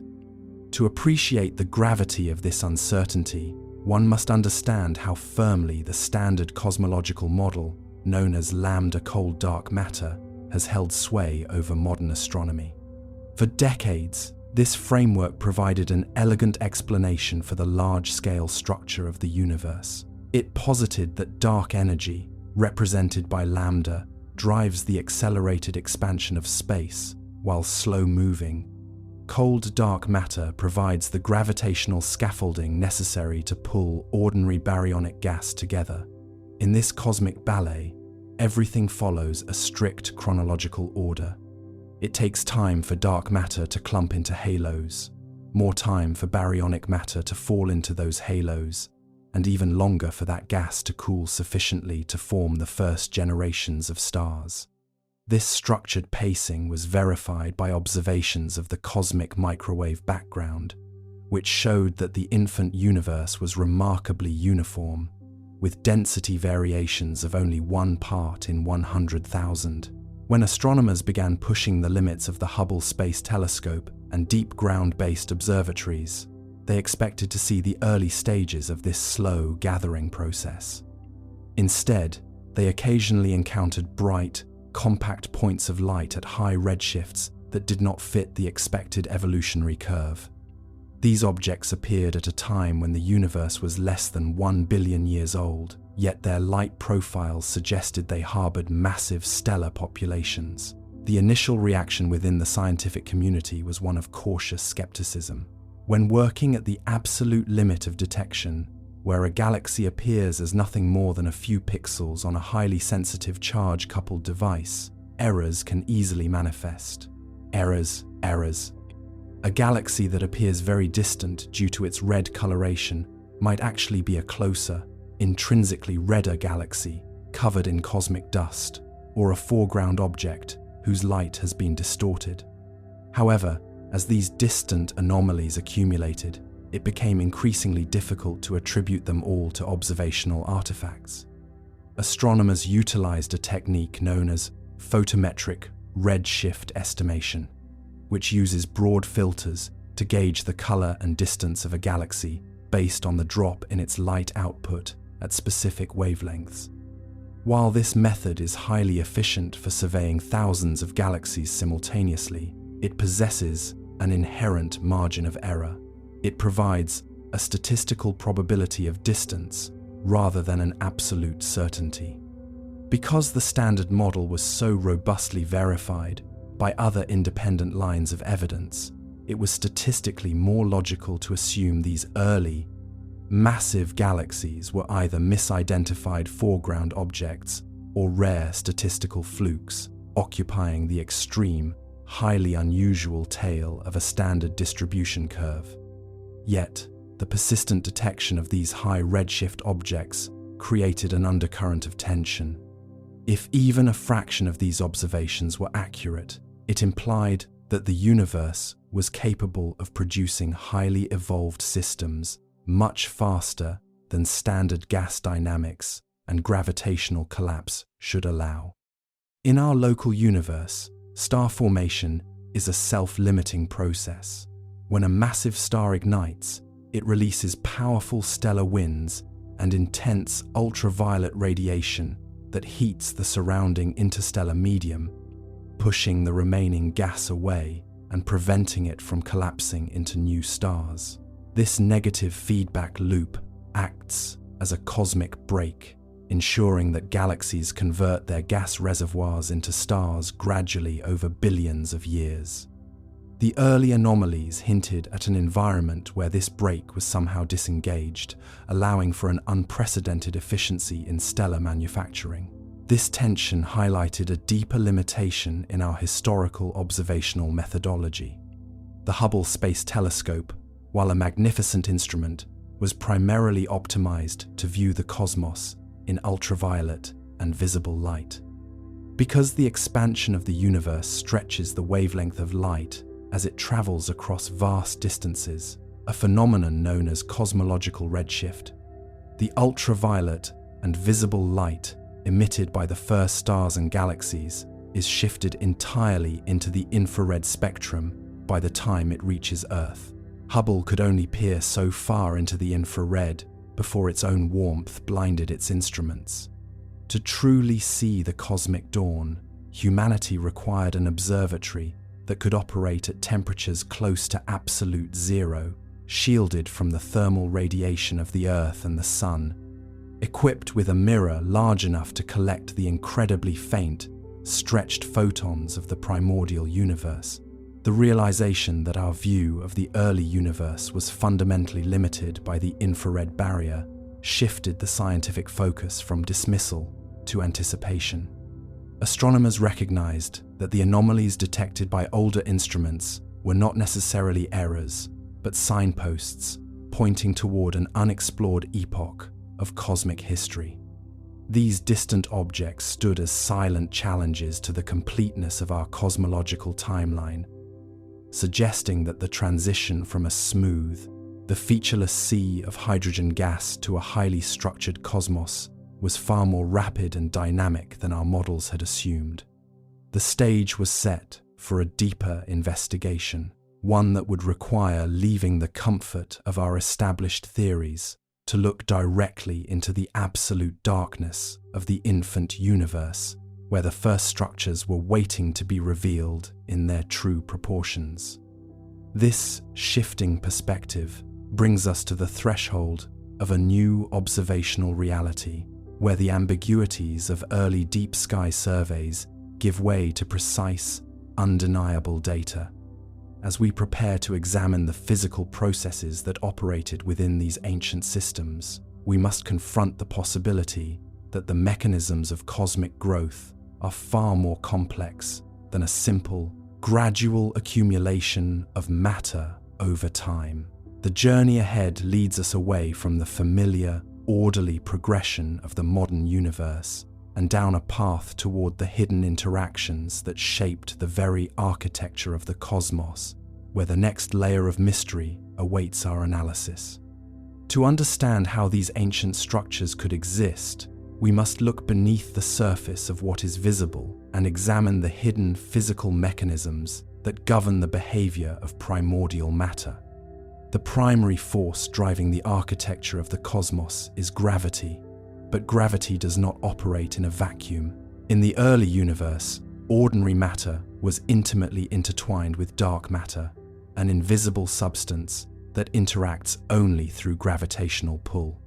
Dark matter formed a vast, invisible scaffolding, collapsing into immense spherical structures called halos, long before ordinary gas could cool and settle. These dark matter halos served as the cosmic crucibles where the first structures were forged. Ordinary hydrogen gas was drawn into the deep gravitational wells of these halos, gaining kinetic energy as it fell toward the center. However, for a galaxy to form stars, this gas must lose its energy and cool down. Without an efficient cooling mechanism, the gas remains too hot and energetic to compress under its own gravity. In the modern universe, heavy elements like carbon, oxygen, and iron act as efficient coolants, radiating heat away into space. But in the primordial universe, these elements did not yet exist.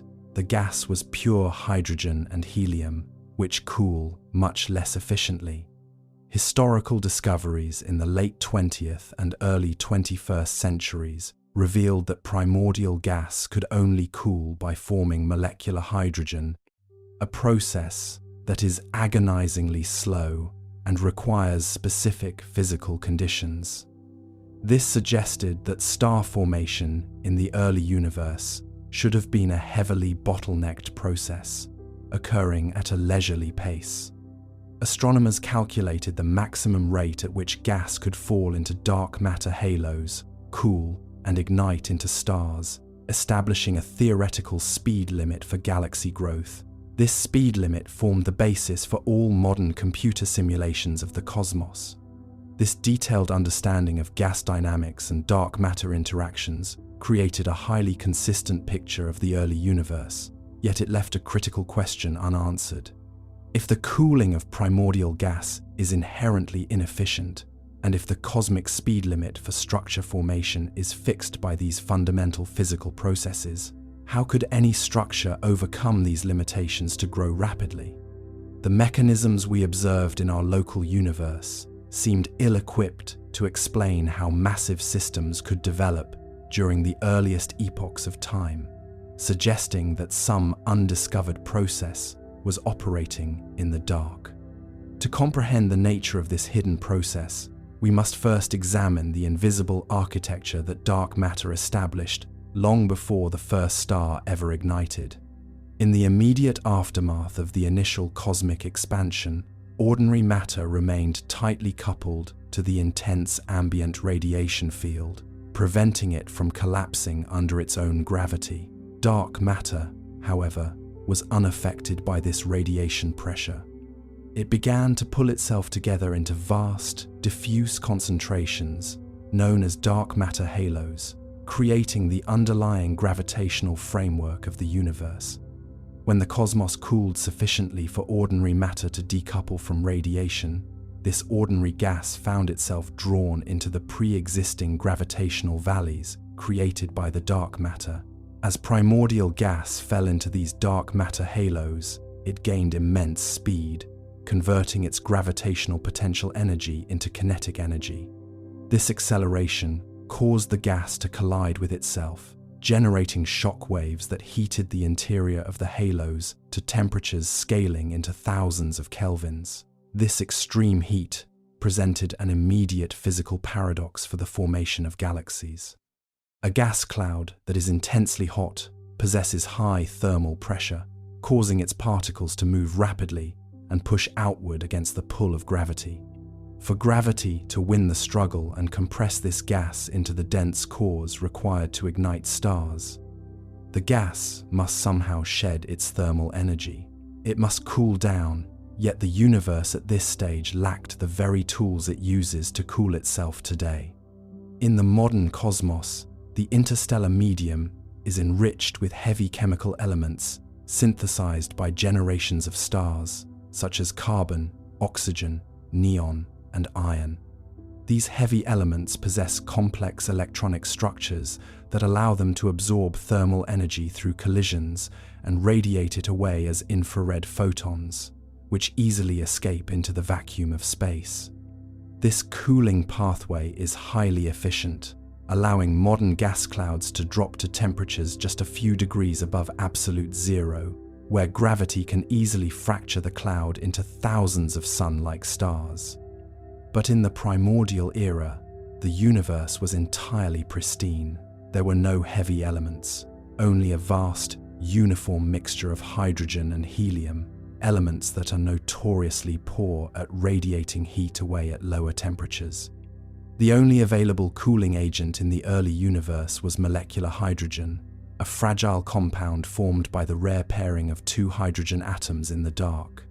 Unlike heavy atomic elements, molecular hydrogen is a very inefficient coolant, capable of radiating energy only when the gas is hotter than a few hundred kelvins.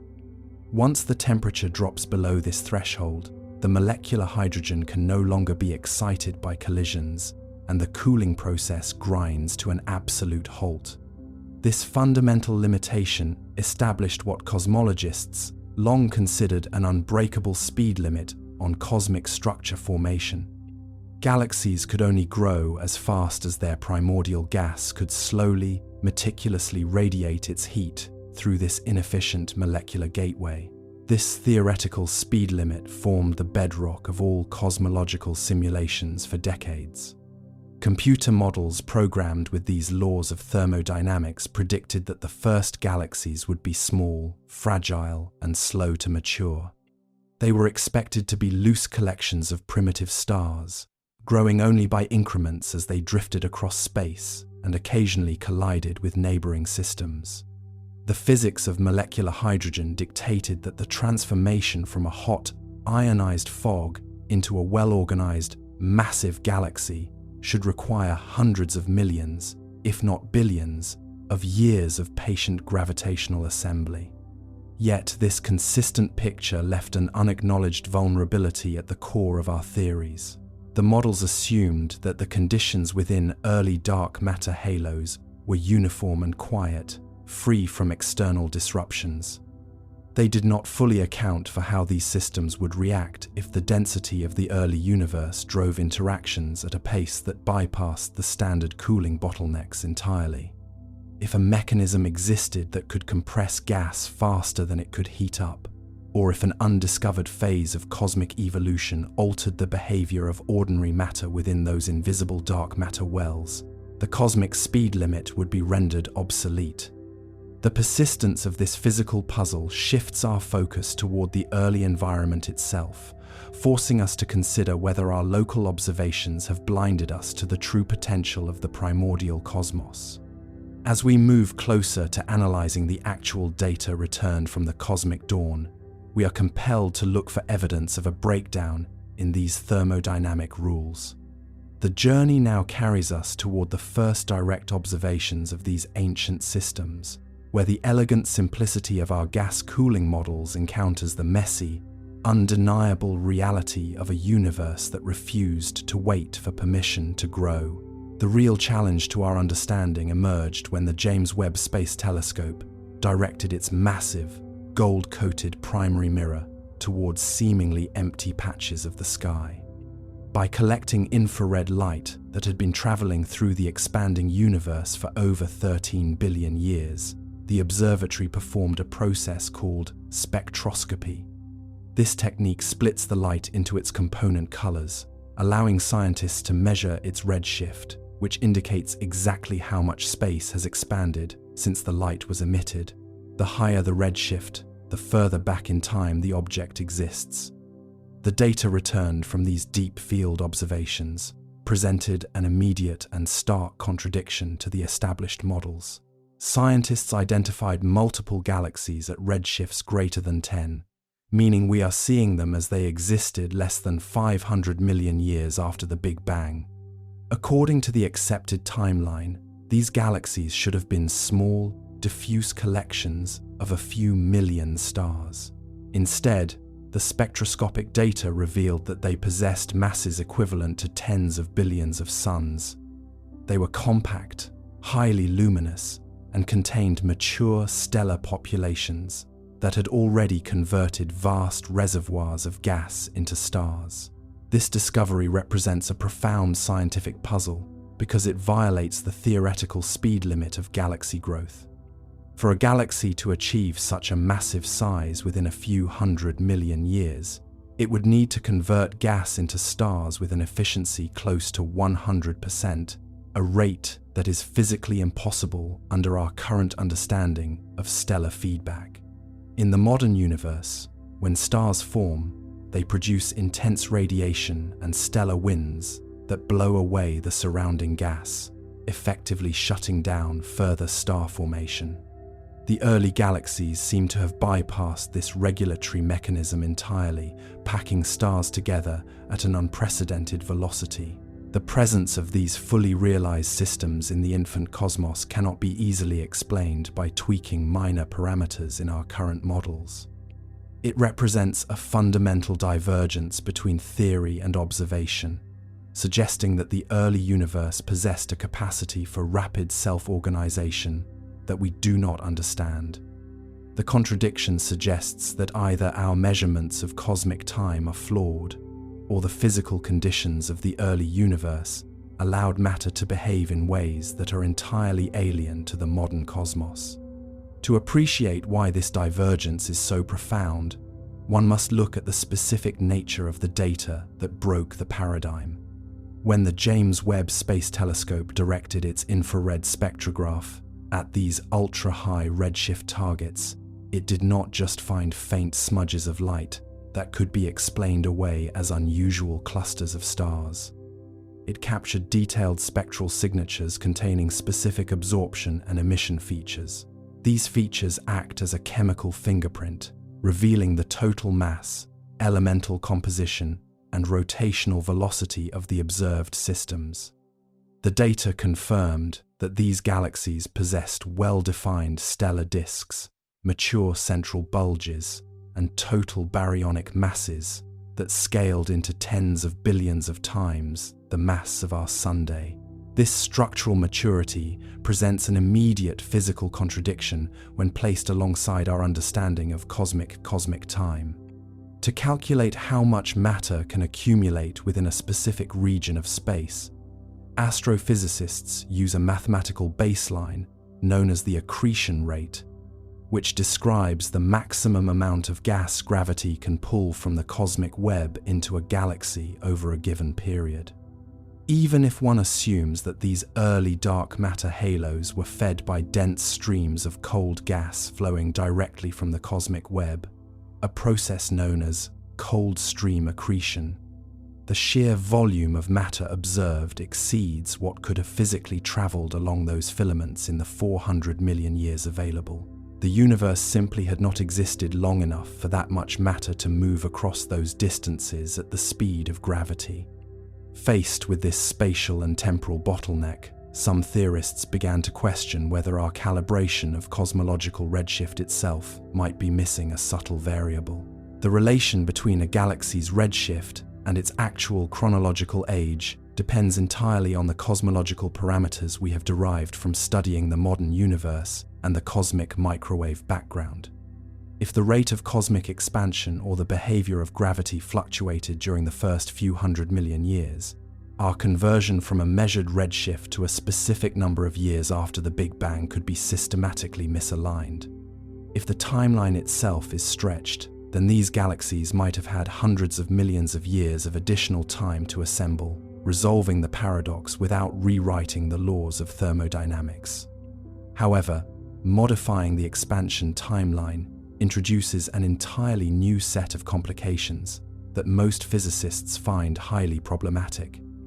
The standard cosmological model is not an isolated theory. It is an intricately interconnected web of physics where changing one parameter inevitably destabilizes another. If you alter the expansion rate of the early universe to give these galaxies more time to form, you disrupt the highly precise predictions of Big Bang nucleosynthesis, the process that determined the exact ratios of hydrogen, helium, and lithium created in the first 3 minutes of time. These ratios have been verified to extraordinary precision by local observations, meaning any attempt to fix the galaxy problem by altering the cosmic timeline threatens to break our proven models of nuclear physics. This realization leaves us with the alternative, more radical possibility. The timeline is correct, but the physical conditions of the early universe allowed matter to organize itself through mechanisms that have no modern analog. In the dense environment of the early cosmos, the ambient radiation field was much warmer, and the average density of matter was thousands of times higher than it is today. It is possible that under these extreme, high-density conditions, gas did not behave like the diffuse interstellar clouds we see in our local neighborhood. Instead, it may have undergone rapid, collective gravitational instabilities that allowed entire landscapes of gas to collapse simultaneously, bypassing the slow, step-by-step process of hierarchical assembly altogether.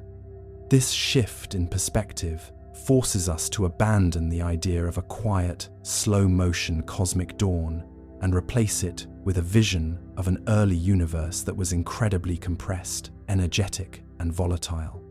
The mechanisms driving structure formation were not just faster. They may have operated under an entirely different set of thermodynamic rules that favored rapid, large-scale crystallization of matter over gradual accumulation. The contradiction discovered in the deep fields is not a minor anomaly to be swept away with a calibration adjustment. It is a profound signal that the universe possessed an entirely different mode of operation in its youth. As we look deeper into these ancient systems to find out what powered this accelerated organization, we find ourselves confronting an even more specific and challenging manifestation of this early cosmic maturity. The immense mass of these galaxies requires an equally immense source of gravity at their centers to anchor them during such a rapid assembly.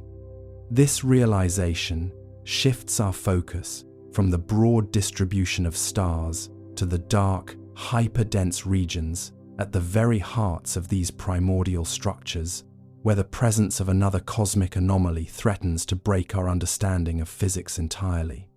As cosmologists wrestled with the impossible mass of these early galaxies, an even deeper mystery began to materialize within the data. Inside many of these ancient systems, the intense luminosity was not coming from stars alone, but from active galactic nuclei. These are the supermassive black holes sitting at the cores of galaxies, actively devouring surrounding matter and emitting torrents of high-energy radiation across space. The James Webb Space Telescope detected these active black holes at redshifts corresponding to a time when the universe was in its absolute infancy. The existence of a supermassive black hole at this early stage introduces a profound breakdown in our understanding of astrophysical physics. A black hole grows by pulling matter into its event horizon, but as this matter falls inward, it compresses, heats up, and radiates immense energy. This radiation exerts an outward pressure known as the Eddington limit, which naturally restricts the rate at which the black hole can consume matter.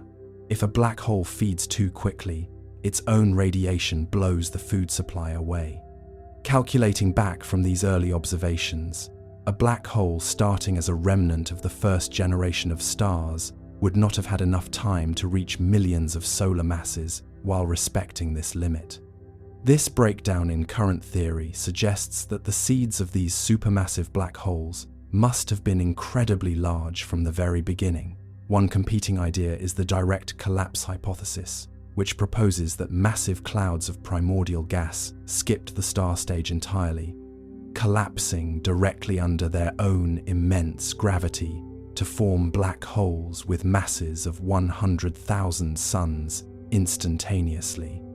While this theory provides a potential pathway, it requires highly specific, pristine conditions where the gas cloud is heated by nearby radiation to prevent it from fragmenting into ordinary stars, a scenario that remains unverified. The growing uncertainty surrounding these observations leaves us facing a universe that appears far more mature than its age should allow. If both galaxies and black holes were able to grow at rates that defy our laboratory-tested models, this introduces the first layer of uncertainty into our understanding of spaceflight. A satellite is never truly at rest, nor is it ever securely held by a physical structure. It exists in a state of continuous dynamic tension.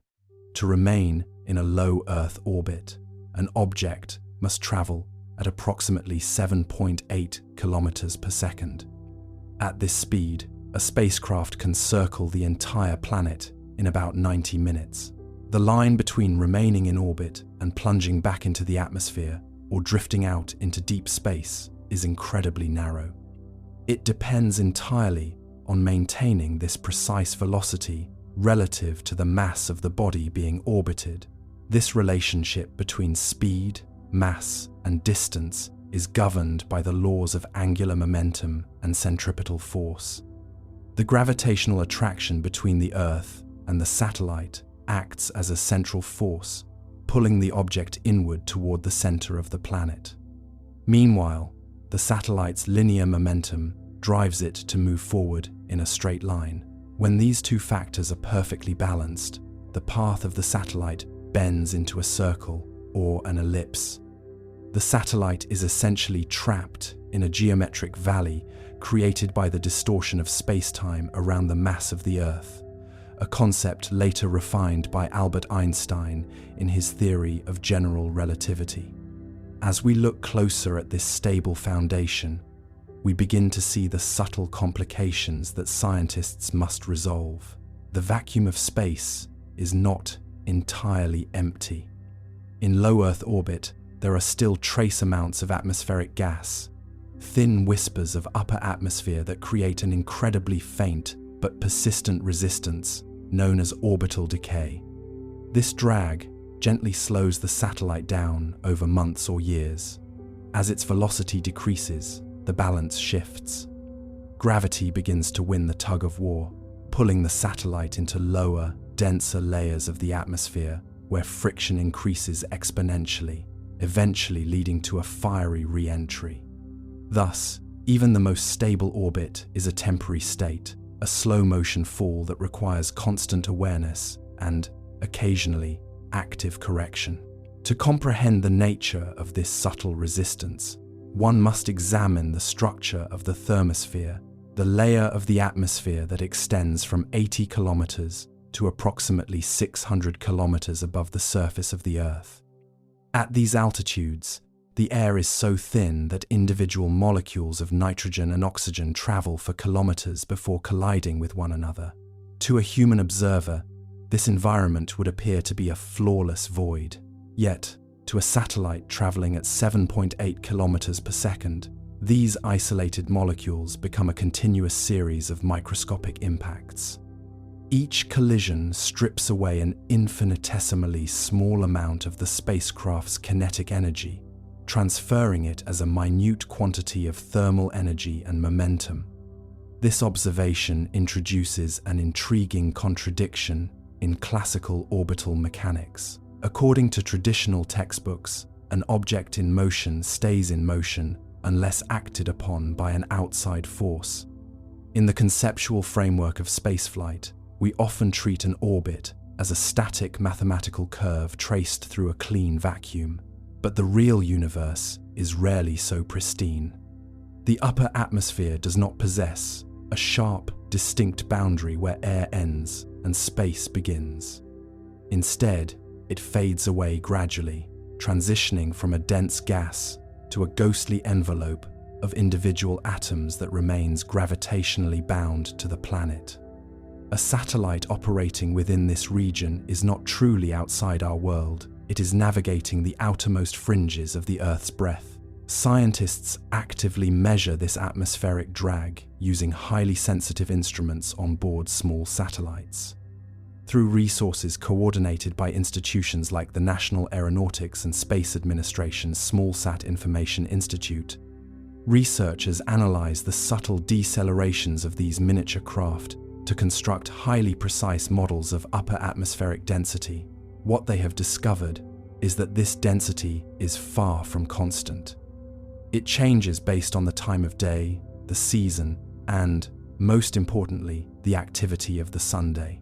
When the sun undergoes a period of high magnetic activity, it releases intense streams of ultraviolet light and X-rays that strike the upper atmosphere. This sudden influx of energy heats the thermosphere, causing it to expand outward into space like a warming balloon. This solar expansion creates a profound operational challenge for satellite missions. An altitude that was relatively clear of atmospheric particles during a period of solar quiet can suddenly become crowded with gas molecules during a solar storm. A small satellite, which may lack a large propulsion system due to its compact design, can experience a sudden tenfold increase in atmospheric drag. This unpredictable swelling of the atmosphere alters the spacecraft's orbital path much faster than predicted, shifting its position along its trajectory and introducing tracking errors for ground stations. The elegant predictability of orbital physics is thus disrupted by the chaotic dynamics of space weather. The deeper implication of this phenomenon forces us to reconsider the longevity of everything we place into orbit. If the atmosphere is constantly fluctuating, then every object in low Earth orbit possesses a definitive lifespan. A CubeSat deployed at an altitude of 300 kilometers may survive for only a few months before atmospheric drag pulls it down. Conversely, a spacecraft operating at 600 kilometers might endure for decades before the faint whispers of the thermosphere claim it. This variation means that space is stratified by time. The lower orbits are a transient realm where objects pass through quickly, while the higher regions act as historical archives, preserving the machines of previous generations in a silent, slow-motion descent.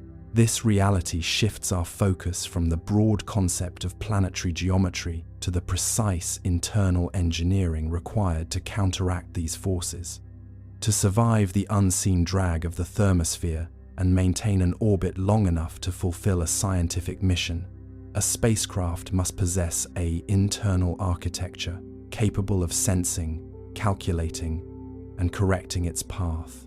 This requires a transition from observing the external environment to investigating the silent, mechanical operations that occur within the body of the satellite itself. We must look beneath the solar panels and titanium casings to discover how these machines maintain their orientation, generate power, and communicate across hundreds of kilometers of empty space, leading us directly toward the hidden mechanisms that govern their daily survival. Beneath the elegant geometry of orbital paths lies a complex world of hidden engineering and physical mechanisms that allow a satellite to function as an independent machine. A satellite is far more than a camera or a radio transmitter tossed into the void.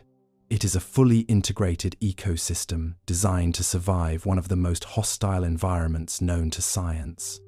To understand these hidden mechanisms, we must examine the internal architecture of modern spacecraft, particularly the revolutionary shifts highlighted by institutions like the NASA SmallSat Information Institute, which studies how small, highly efficient systems can replicate the capabilities of traditional, massive satellites. The first critical mechanism is attitude, determination, and control. In space, terms like up, down, left, and right lose their meaning. A satellite must know exactly which way it is facing to point its antennas at a ground station on Earth, its solar panels at the sun, or its scientific instruments toward deep space. This is accomplished through a combination of sensors and actuators. Star trackers photograph the surrounding sky and compare the patterns of distant suns to an onboard database, identifying the satellite's orientation with remarkable accuracy. Sun sensors and horizon sensors provide additional reference points relative to the Earth and the solar system. Once the orientation is determined, the satellite must have a way to adjust its position without using up precious chemical fuel.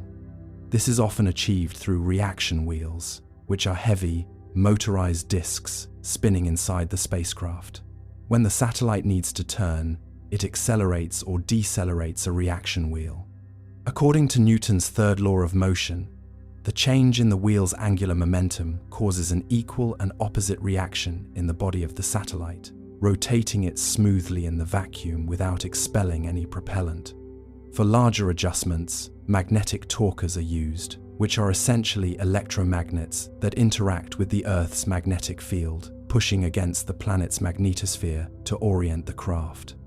The history of these discoveries dates back to the earliest days of the space race, when engineers quickly realized that surviving space required mastering the extreme thermal environment.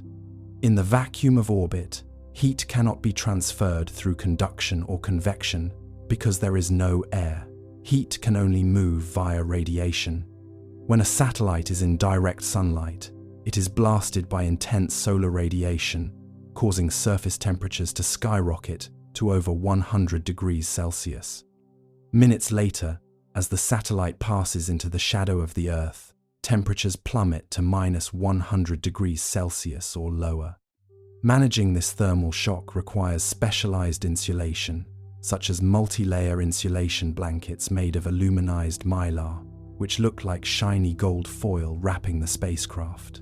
Power generation is another silent marvel operating beneath the surface. Satellites rely almost entirely on solar cells to convert sunlight into electricity, which is then stored in lithium-ion batteries for use during the orbital night. In small satellites, this power budget is incredibly tight, often operating on less electricity than a standard household light bulb. Every calculation, every radio transmission, and every sensor reading must be carefully scheduled to prevent draining the batteries. The integration of highly efficient microelectronics has allowed modern smallsats to perform immensely complex computational tasks, while drawing only a fraction of the power required by spacecraft a generation ago. To truly appreciate this delicate energy ecosystem, one must observe the physics of photovoltaic conversion in the raw environment of space. On Earth, the atmosphere filters and softens the light of our star, scattering ultraviolet rays and absorbing specific wavelengths of infrared radiation. In orbit, solar panels are exposed to the full, unfiltered spectrum of the Sun, receiving an unattenuated flux of approximately 1,361 watts per square meter. Yet, converting this abundant light into usable electricity is a surprisingly inefficient process. Standard silicon solar cells convert only about 20% of incoming sunlight into electric current, while advanced multi-junction cells, made from layers of gallium arsenide and indium gallium phosphide, push this efficiency closer to 30 or 40% by capturing different segments of the solar spectrum. This technical reality reveals a fundamental contradiction at the heart of spacecraft design. The very sunlight that preserves the life of the satellite also acts as an agent of its gradual degradation.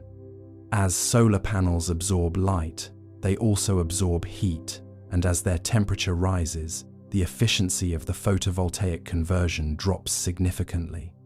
Furthermore, outside the protective envelope of our atmosphere, these arrays are bombarded by high-energy protons and electrons from the solar wind. Over months and years, this relentless radiation damages the crystalline lattice of the solar cells, causing a predictable decrease in power output of about 1 to 2% each year. Designers must therefore size the arrays not for the beginning of the mission, but for its eventual end, anticipating a future where the spacecraft must operate on a diminished energy income. To manage this declining resource, engineers rely on sophisticated power management and distribution units. These systems function as the central nervous system of the satellite's power grid, constantly adjusting the electrical load to match the instantaneous generation from the panels. They utilize algorithms like maximum power point tracking to dynamically vary the electrical resistance of the circuit, ensuring that the solar arrays always operate at their peak efficiency, regardless of their temperature or the angle of the incoming sunlight. This precision is especially critical for small satellites, where the surface area available for solar panels is structurally restricted, requiring every single square millimeter of photovoltaic material to be optimized to its absolute physical limit. The deeper implication of this constraint extends beyond the physical arrays and into the realm of time management. Because a satellite in low Earth orbit spends roughly 1/3 of its 90-minute journey enveloped in the deep shadow of the planet, the energy harvested during the sunlit phase must do double duty. It must simultaneously power the active systems of the spacecraft and replenish the chemical energy reservoirs within the lithium-ion batteries. This creates a perpetual cycle of charging and discharging, a rhythmic pulse that dictates the operational tempo of the entire mission. If a satellite miscalculates its orbital position or fails to orient its panels toward the Sun immediately upon exiting the shadow, the batteries will deplete past a critical threshold, leading to a state of unrecoverable systemic dormancy. This reliance on cyclical energy storage introduces a profound element of uncertainty regarding the longevity of micro-spacecraft. Lithium-ion batteries possess a finite cycle life, meaning that after thousands of rapid charges and discharges, their internal chemistry begins to degrade, reducing their total capacity to hold a charge. In the miniature architecture of a modern CubeSat, replacing a failing battery is impossible. The machine must survive on what it has, navigating the fine line between power generation and thermal survival in an environment where a single component failure can cause the entire system to go dark. This endless balancing of energy budgets highlights a larger puzzle about how these miniature platforms maintain their stability while executing complex instructions. A satellite cannot simply collect power. It must use that power to stabilize its body, point its instruments, and resist the subtle gravitational disturbances that threaten to spin it out of control. This shifts our investigation from the generation of electrical energy to the manipulation of physical forces, leading us toward the invisible structural variations of the Earth itself and the elegant, counterintuitive methods spacecraft use to maintain their orientation without ever touching solid ground. As our understanding of these mechanisms deepens, we encounter the first major contradiction in satellite operations: the problem of orbital perturbations and non-spherical mass distribution. In classical physics textbooks, the Earth is treated as a perfect, uniform sphere with a gravitational field that pulls equally from all directions. If this were true, a satellite's orbit would remain completely fixed in space, tracing the exact same path indefinitely.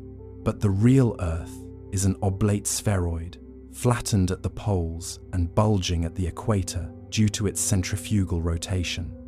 It is also lumpy, with vast variations in density within its crust, mantle, and oceans. This asymmetrical distribution of mass creates a gravitational field that is dynamic and uneven. As a satellite passes over the equatorial bulge, it experiences a subtle, extra tug of gravity that slightly alters its trajectory. This phenomenon causes the plane of the satellite's orbit to slowly rotate over time, a process known as nodal precession. To the early pioneers of space tracking, this deviation looked like an error in their calculations, a contradiction between theoretical orbital mechanics and observed reality. However, instead of fighting this perturbation, orbital mechanics discovered a way to utilize it. By launching a satellite into a very specific angle relative to the equator, known as a sun-synchronous orbit. Engineers can match the rate of nodal precession with the Earth's orbital speed around the Sunday. The result is a fascinating paradox. A satellite whose orbital plane rotates at the exact same rate the Earth moves through its yearly journey. Consequently, every time the satellite passes over a given point on the Earth's surface, the Sun is at the exact same angle in the sky. This allows scientists to compare images of the planet taken weeks, months, or years apart without having to compensate for changing shadows, creating a consistent visual record of environmental change. Yet, this solution introduces another puzzle. The uneven gravity of the Earth is not the only force disrupting the satellite's path. Solar radiation pressure, the actual physical force exerted by photons streaming from the Sun, strikes the satellite like a gentle wind hitting a sail. While this force is incredibly small, over weeks and months, it pushes the satellite out of its intended alignment. Additionally, the gravitational influence of the Moon and the Sun continuously tugs at the spacecraft, creating a complex multi-body problem that cannot be solved with simple equations.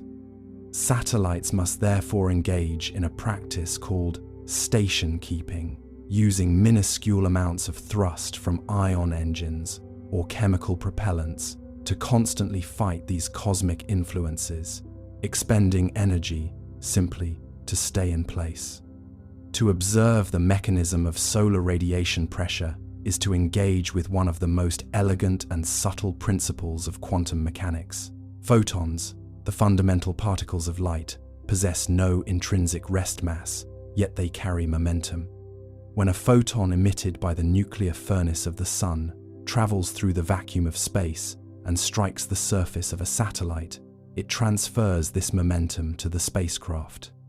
If the surface is highly reflective, like the silver multi-layer insulation wrapping an instrument bay, the photon bounces off, transferring twice its initial momentum in the process. This microscopic exchange, multiplied by the countless octillions of photons streaming from the Sun every second, creates a continuous, predictable force. At the distance of the Earth's orbit, this pressure amounts to only about 9 micronewtons per square meter, a force so gentle it could not lift a single grain of sand on Earth, yet in the frictionless void of space, its cumulative effect is absolute. This continuous photonic bombardment creates a profound contradiction for missions requiring high orbital precision. We often treat the Sun merely as a source of thermal energy and electrical power, an external asset that sustains the machine. However, from the perspective of orbital dynamics, the Sun is also a cosmic disruptor, acting as a constant, low-intensity thruster that pushes the satellite away from its mathematically ideal trajectory. If a satellite is asymmetric, with large solar arrays extending from one side and a compact instrument bus on the other, the solar radiation pressure will strike the spacecraft unevenly. This offset creates a persistent rotational torque, causing the satellite to slowly spin out of its alignment. Left uncorrected, this light-driven torque will eventually overwhelm the internal reaction wheels, forcing the spacecraft to waste valuable resources simply to remain facing the correct direction. To explain and manage these orbital disruptions, orbital mechanics must look beyond the simple two-body equations first formulated by Johannes Kepler. In the real environment of low Earth orbit, a spacecraft exists within a complex gravitational matrix. While the Earth remains the dominant gravitational anchor, the Moon and the Sun exert their own independent pulls. Because the distances and angles between the Earth, the satellite, the Moon, and the Sun are constantly changing as they move through their respective orbits, the net gravitational force on the satellite is in a state of continuous, non-linear flux. This scenario is a practical manifestation of the multi-body problem, a classic mathematical challenge that cannot be solved with an exact algebraic formula. Instead, supercomputers must run continuous numerical integrations, predicting the satellite's future position by calculating these overlapping gravitational vectors step by agonizing step. The deeper implication of this constant battle against solar pressure and multi-body gravitation shifts our understanding of what it means to be in space. An orbit is not a permanent track carved into the fabric of the universe. It is a dynamic, shifting path that must be actively defended. This defense, known as station keeping, requires a sophisticated interplay between orbital tracking, computational trajectory modeling, and propulsion engineering. For traditional, heavy satellites, this meant carrying massive chemical propellant tanks, using hydrazine thrusters to periodically blast the spacecraft back into its proper slot. For modern small satellites, however, carrying large volumes of volatile chemicals is structurally impossible, forcing a reliance on highly efficient, low-thrust alternatives like electric ion engines or cold gas thrusters. This reality introduces an enduring uncertainty that challenges the long-term planning of deep space and near-Earth operations.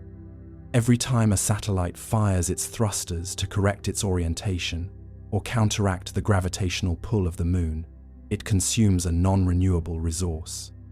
Even the most advanced ion engines, which accelerate noble gases to hypersonic speeds using solar electricity, will eventually deplete their propellant reserves. The moment the onboard fuel is exhausted, the satellite loses its ability to fight the relentless pressure of solar photons and multi-body perturbations. The universe begins to reclaim the machine, slowly twisting its orientation and warping its orbital path.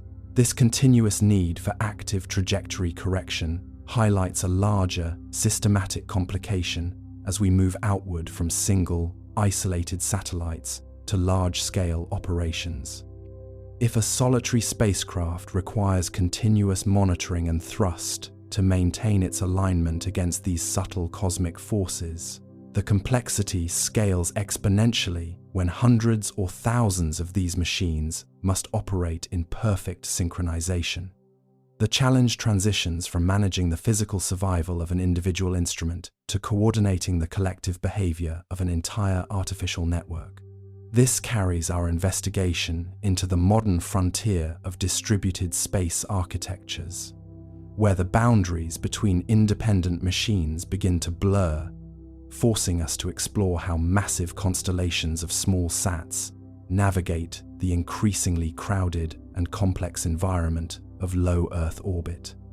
As we venture further along this road of inquiry, the simplicity of satellite mechanics breaks down entirely when we confront the scale of modern constellations and the growing density of the orbital environment. For decades, space exploration was defined by large, solitary spacecraft acting as isolated outposts. Today, organizations like the NASA SmallSat Information Institute track a profound shift toward distributed space architectures, where hundreds or even thousands of small satellites operate together as a coordinated network.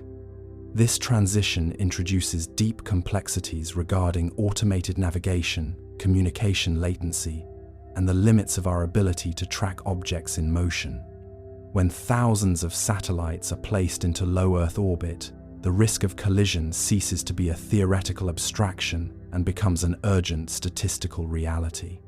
Every satellite moves at hypersonic speeds, meaning that even a fragment of paint or a stray bolt traveling in an opposite orbit carries the kinetic energy of a speeding automobile. If two satellites collide, they do not simply break.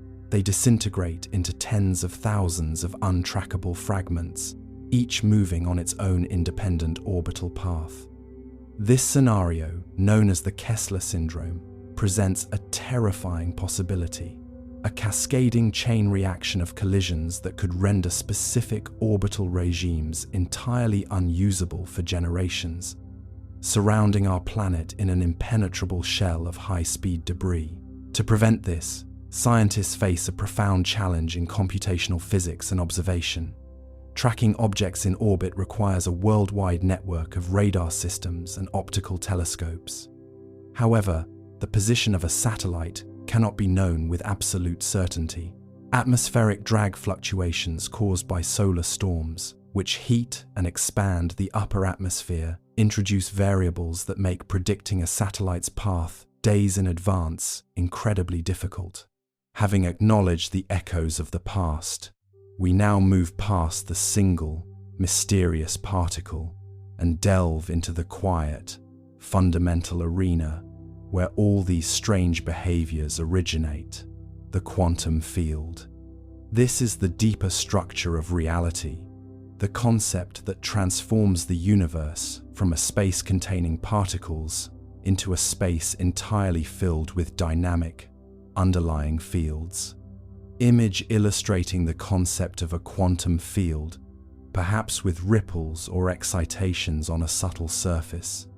Imagine that every type of fundamental particle you have ever heard of, the electron, the photon, the quark, is not a tiny, discrete marble flying through empty space. Instead, imagine that the entire universe is pervaded, everywhere, by a corresponding, continuous, invisible field. There is an electron field, a quark field, a photon field, and so on. These fields are the true, foundational reality. Space is not empty. It is a plenum, quietly vibrating with potential energy.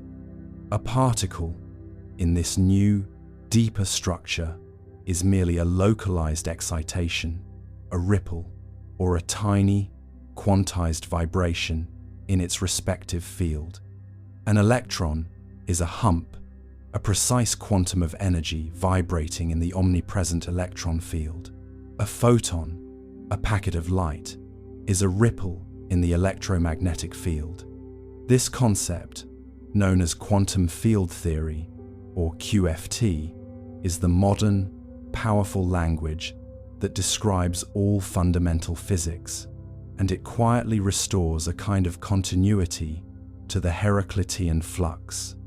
The flow is not just of probability, but of the field itself. The implications of this fundamental reality are profound. If you look at what we once considered empty space, the vast gulf between the electron and the nucleus of an atom, or the dark vacuum of interstellar space, you realize that this space is, in fact, incredibly active. It is constantly roiling and churning with microscopic, instantaneous quantum activity, the quiet, subtle manifestation of the uncertainty principle. The Heisenberg uncertainty principle does not just apply to a particle's position and momentum, it also applies to another complementary pair, energy and time. This means that for a fleetingly short period of time, the amount of energy in a tiny volume of space can be momentarily uncertain. This uncertainty allows for the spontaneous, instantaneous materialization of what physicists call virtual particles. These are particles that exist for such a minuscule, immeasurable fraction of a second, a time period so brief that the particle refuses to make eye contact with our most sensitive detectors, that they do not violate the fundamental law of energy conservation. Picture the vacuum now, not as stillness, but as a vast, quiet sea of activity. Pairs of virtual particles and antiparticles, say, a virtual electron and a virtual positron, spontaneously erupt into existence from the energy of the field, separate for an instant, and then just as instantaneously annihilate one another, returning the borrowed energy to the vacuum. This constant, furious, subtle dance is happening everywhere, all the time, beneath the calm surface of perceived reality. This concept of virtual particles, of the vacuum being a dynamic, bubbling broth of potential, provides the physical mechanism for all fundamental forces. When two real electrons interact, they do not simply touch or hook together in the Democritean sense. Instead, they exchange virtual photons, which are the quanta of the electromagnetic field. One electron emits a virtual photon, which is then absorbed by the other electron. This exchange of the virtual particle mediates the force, creating the repulsion that keeps the two electrons apart. The strong nuclear force, which holds the nucleus together, is mediated by the exchange of virtual gluons. The field is the quiet architect of force. The particles are just the points where the field's energy has localized. This realization completely reframes the nature of both matter and force, unifying them into the single concept of field excitation. We see that the non-local correlation of entanglement is simply the shared, indivisible nature of the field itself. As we contemplate the infinite expansion of space-time, we are left not with final answers, but with an unfinished question that continues to challenge the limits of human comprehension. We have traced the nature of reality from the deceptive solidity of everyday objects, through the intricate choreography of quantum fields, past the unresolved mystery of missing antimatter, and into the dark, invisible forces that steer the cosmos. At every step of our investigation, each answer we discovered has systematically revealed a larger, more profound question. The elegant structure of the Standard Model revealed its own incompleteness, and the brilliant accuracy of our gravitational laws brought us face to face with an invisible universe of dark matter and dark energy. This ongoing journey suggests that scientific progress is not about reaching a final destination where everything is explained and certain. Instead, it is an ongoing expansion of our awareness of the infinite mysteries that surround us. The boundaries of human knowledge are fluid, constantly moving outward, yet always leaving a vast horizon of the unknown ahead. We find ourselves in a state of comfortable uncertainty, admiring the incredible precision of the laws we have uncovered, while remaining deeply humbled by the immense cosmic truths that still elude our grasp. The universe functions as an unbroken, continuous fabric of fields, forces, and space-time, carrying us forward in an unfolding story that began 13.8 billion years ago. As our instruments grow more sensitive and our theoretical models become more refined, the investigation continues, quietly searching the depths of the quantum foam and the furthest reaches of the night sky, looking for the next hidden layer of reality that will redefine everything we think we know. This realization brings us to a quiet vantage point from which we can observe the grand tapestry of human inquiry. For centuries, our species has looked out at the natural world and attempted to decipher its rules by breaking it apart into smaller pieces. We separated the sky from the earth, the organic from the inorganic, and the subatomic particle from the vast cosmic void. This reductionist approach yielded spectacular breakthroughs, allowing us to build the mathematical foundations of chemistry, thermodynamics, and electromagnetism. It created a comforting sense that the universe is an orderly volume that can be systematically catalogued, labeled, and completely mastered if given enough time and data. However, a profound contradiction emerges when we step back and look at the totality of what our most advanced physics is actually telling us. The deeper we peer into the subatomic machinery, the more the lines of separation begin to dissolve. We went looking for tiny, independent spheres of matter, and we found immaterial quantum fields that are completely entangled with one another across the vacuum. We went looking for a passive, empty background of space where events unfold, and we found a dynamic, curving fabric that actively participates in the motion of galaxies and generates its own repulsive energy pressure. The clean boundaries we constructed to make sense of reality are not properties of the universe itself. This enduring open question does not represent a failure of physics, but rather its greatest triumph. It ensures that our relationship with the cosmos remains a journey of continuous discovery, an open-ended exploration that resists the finality of a closed system. The uncertainty we feel when staring into the deep vacuum or calculating the fate of space-time is not a source of anxiety. It is an invitation to wonder. It reminds us that reality is far larger, richer, and more complex than our current frameworks can contain, leaving room for new insights, new theories, and new ways of seeing that have not yet been imagined. The investigation continues silently in the background of our quiet world, moving forward through the dedicated calculations of theorists and the patient data gathering of deep space observatories. As the stars trace their slow, ancient paths across the dark canopy of the night, the fabric of space-time carries us along with it, expanding into the unknown at an ever-increasing rate. We remain floating comfortably on this sea of quantum fields, deeply connected to the grand structural rhythm of a universe that is still unfolding its secrets, one quiet vibration at a time.